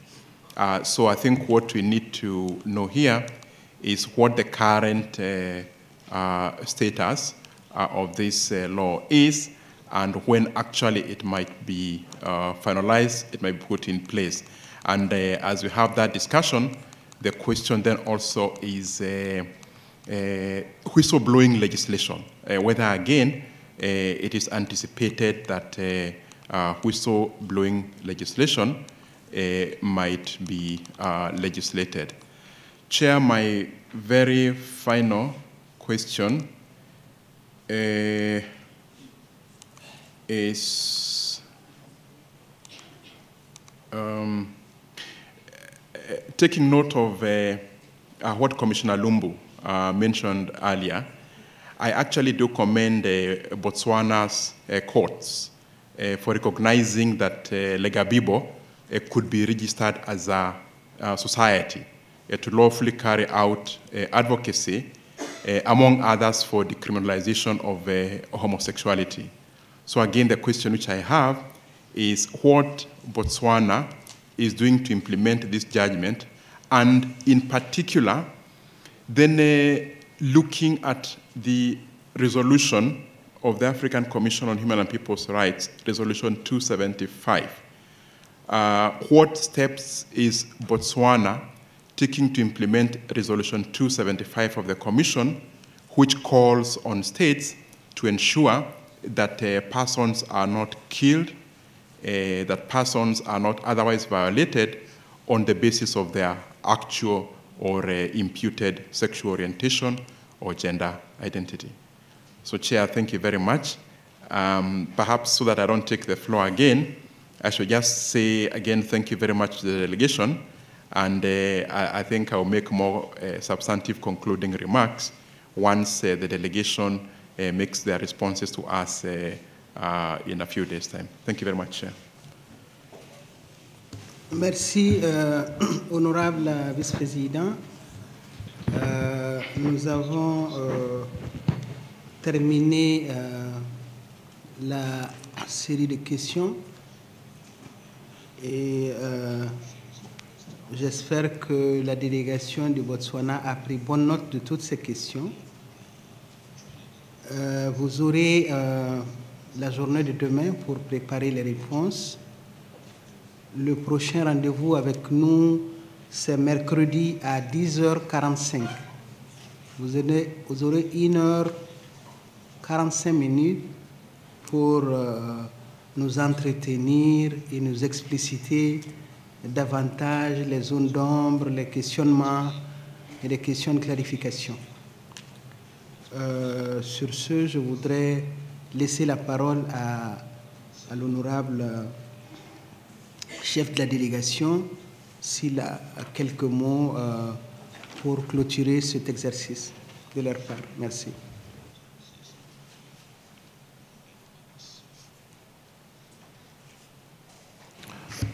Thank you, Chairperson.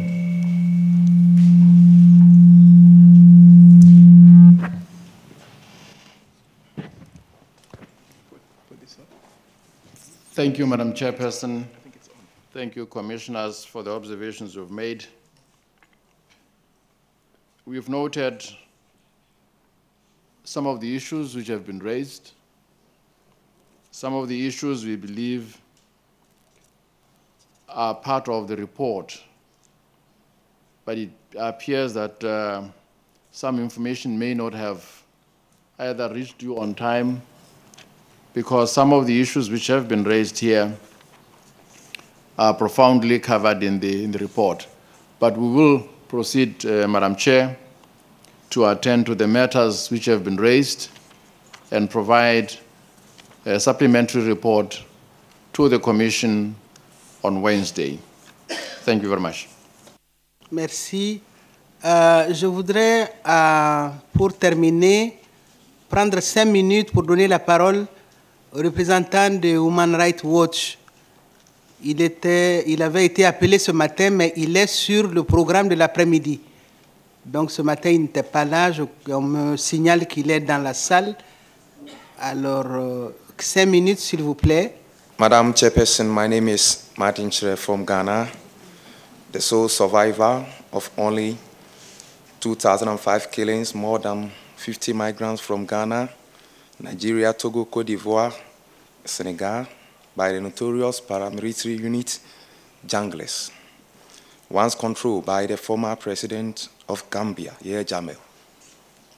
Like many other Africans driven by lack of opportunity and the hope of better life, we sought passage to Europe, setting off from Senegal by canoe to meet up with the large vessel.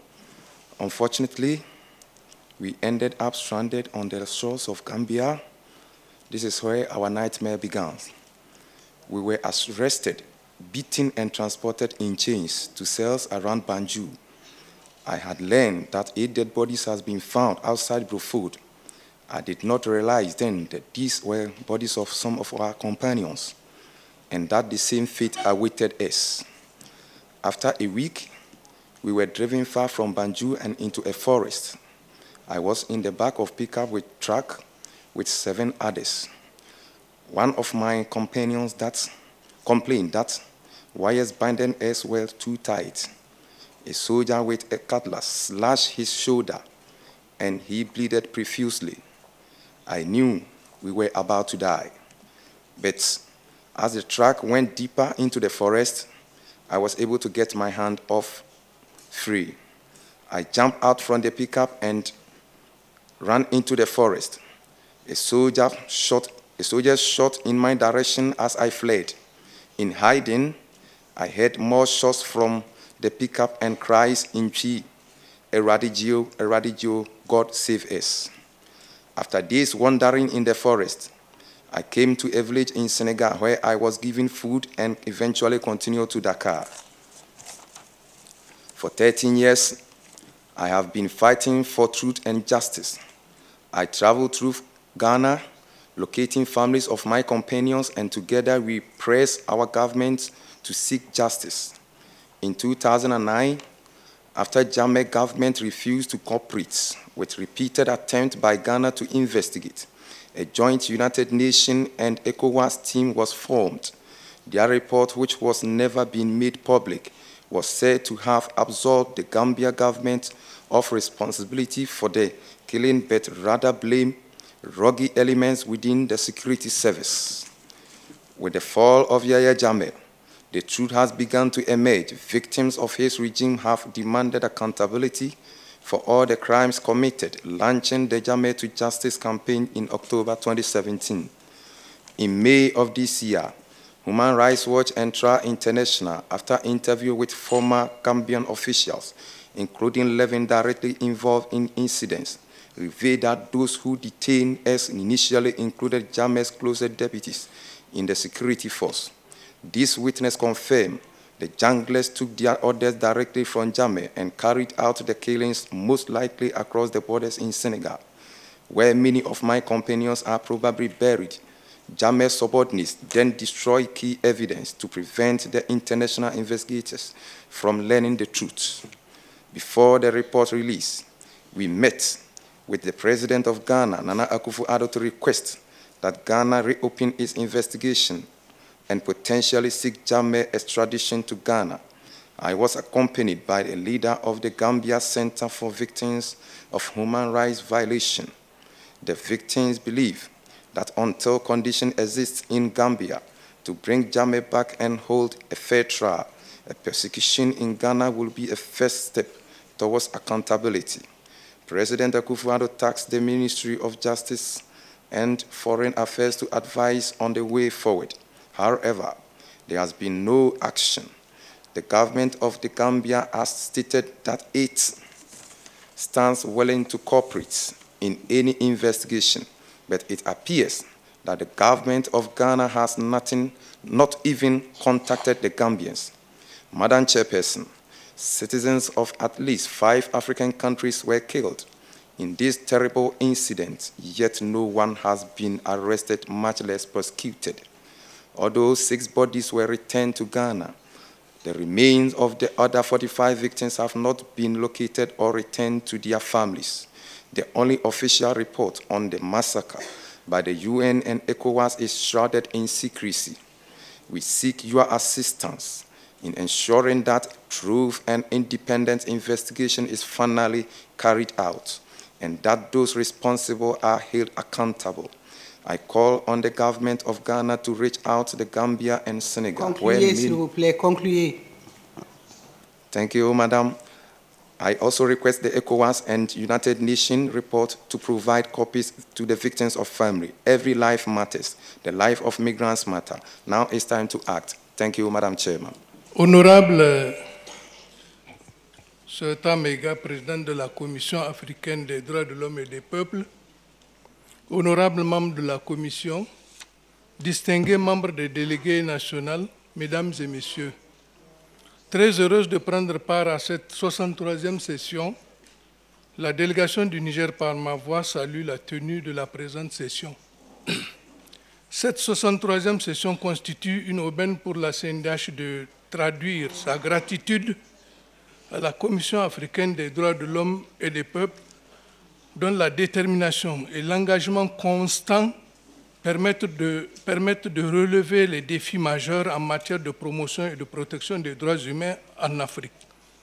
Je voudrais par la même occasion vous exprimer toute la reconnaissance de la délégation du Niger.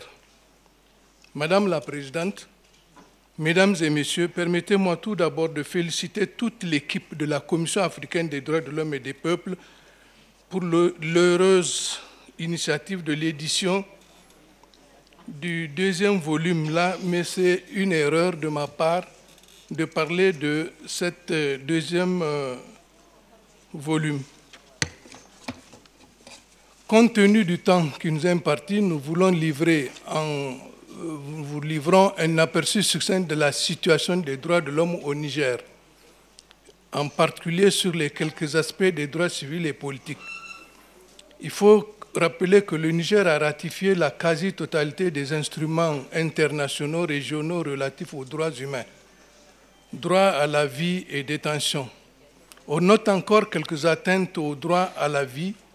On dénombre 113 coups mortels, 56 meurtres, 628 homicides involontaires et 37 cas d'infanticide.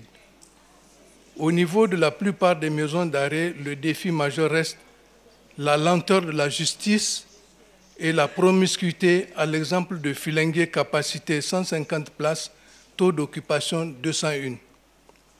Les déplacés internes. Compte tenu de la situation des attaques des terroristes au niveau des pays voisins Mali et Nigeria, en particulier, nous assistons à un important déplacement des populations au Niger au niveau des régions de Difa et de Tillabéri. Nos deux antennes régionales de Difa et de Tillabéri nous font régulièrement état de milliers de personnes déplacées vivant dans des situations très précaires. Suite à la visite de la rapporteure spéciale des Nations Unies, il est convenu de mettre en place une politique nationale pour les personnes déplacées internes. Migration. La CNDH dispose d'une approche de migration exclusivement basée sur les droits humains, ce qui l'amène à collaborer par symbiose avec certaines structures de la société civile qui travaillent sur la thématique. Elle sensibilise tous les acteurs œuvrant dans la gestion de la migration, les parlementaires, le gouvernement et les leaders communautaires. Elle dénonce les réponses pour la plupart sécuritaires apportées à la question migratoire. Elle combat la stigmatisation des migrants, les assimilant à des terroristes. La CNDH prône comme réponse au phénomène migratoire la bonne gouvernance qui offrirait à la jeunesse des meilleures alternatives afin de meilleures alternatives d'avenir avec un accès aux services sociaux de base. Pour la gestion migratoire, la CNDH a installé une antenne régionale à Agadez. Terrorisme. La persistance des conflits et la survenance des crises sociopolitiques en Afrique sont à l'origine de graves et mauvaises violations des droits humains. Le Niger, à l'instar d'autres pays, est confronté à des défis d'ordre sécuritaire alimentés par la montée de l'extrémisme violent, la radicalisation et la recrudescence des actes de terrorisme perpétrés sur notre sol.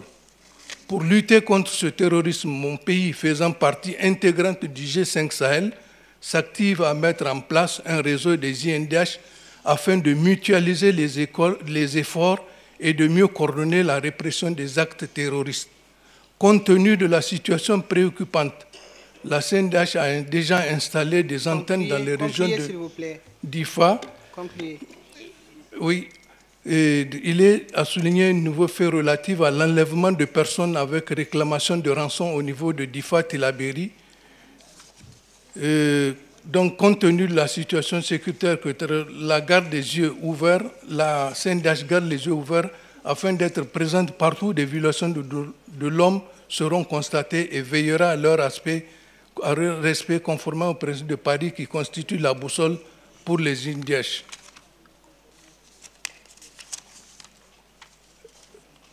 Je vous remercie de votre écoute. Merci, Madame la Présidente. Merci.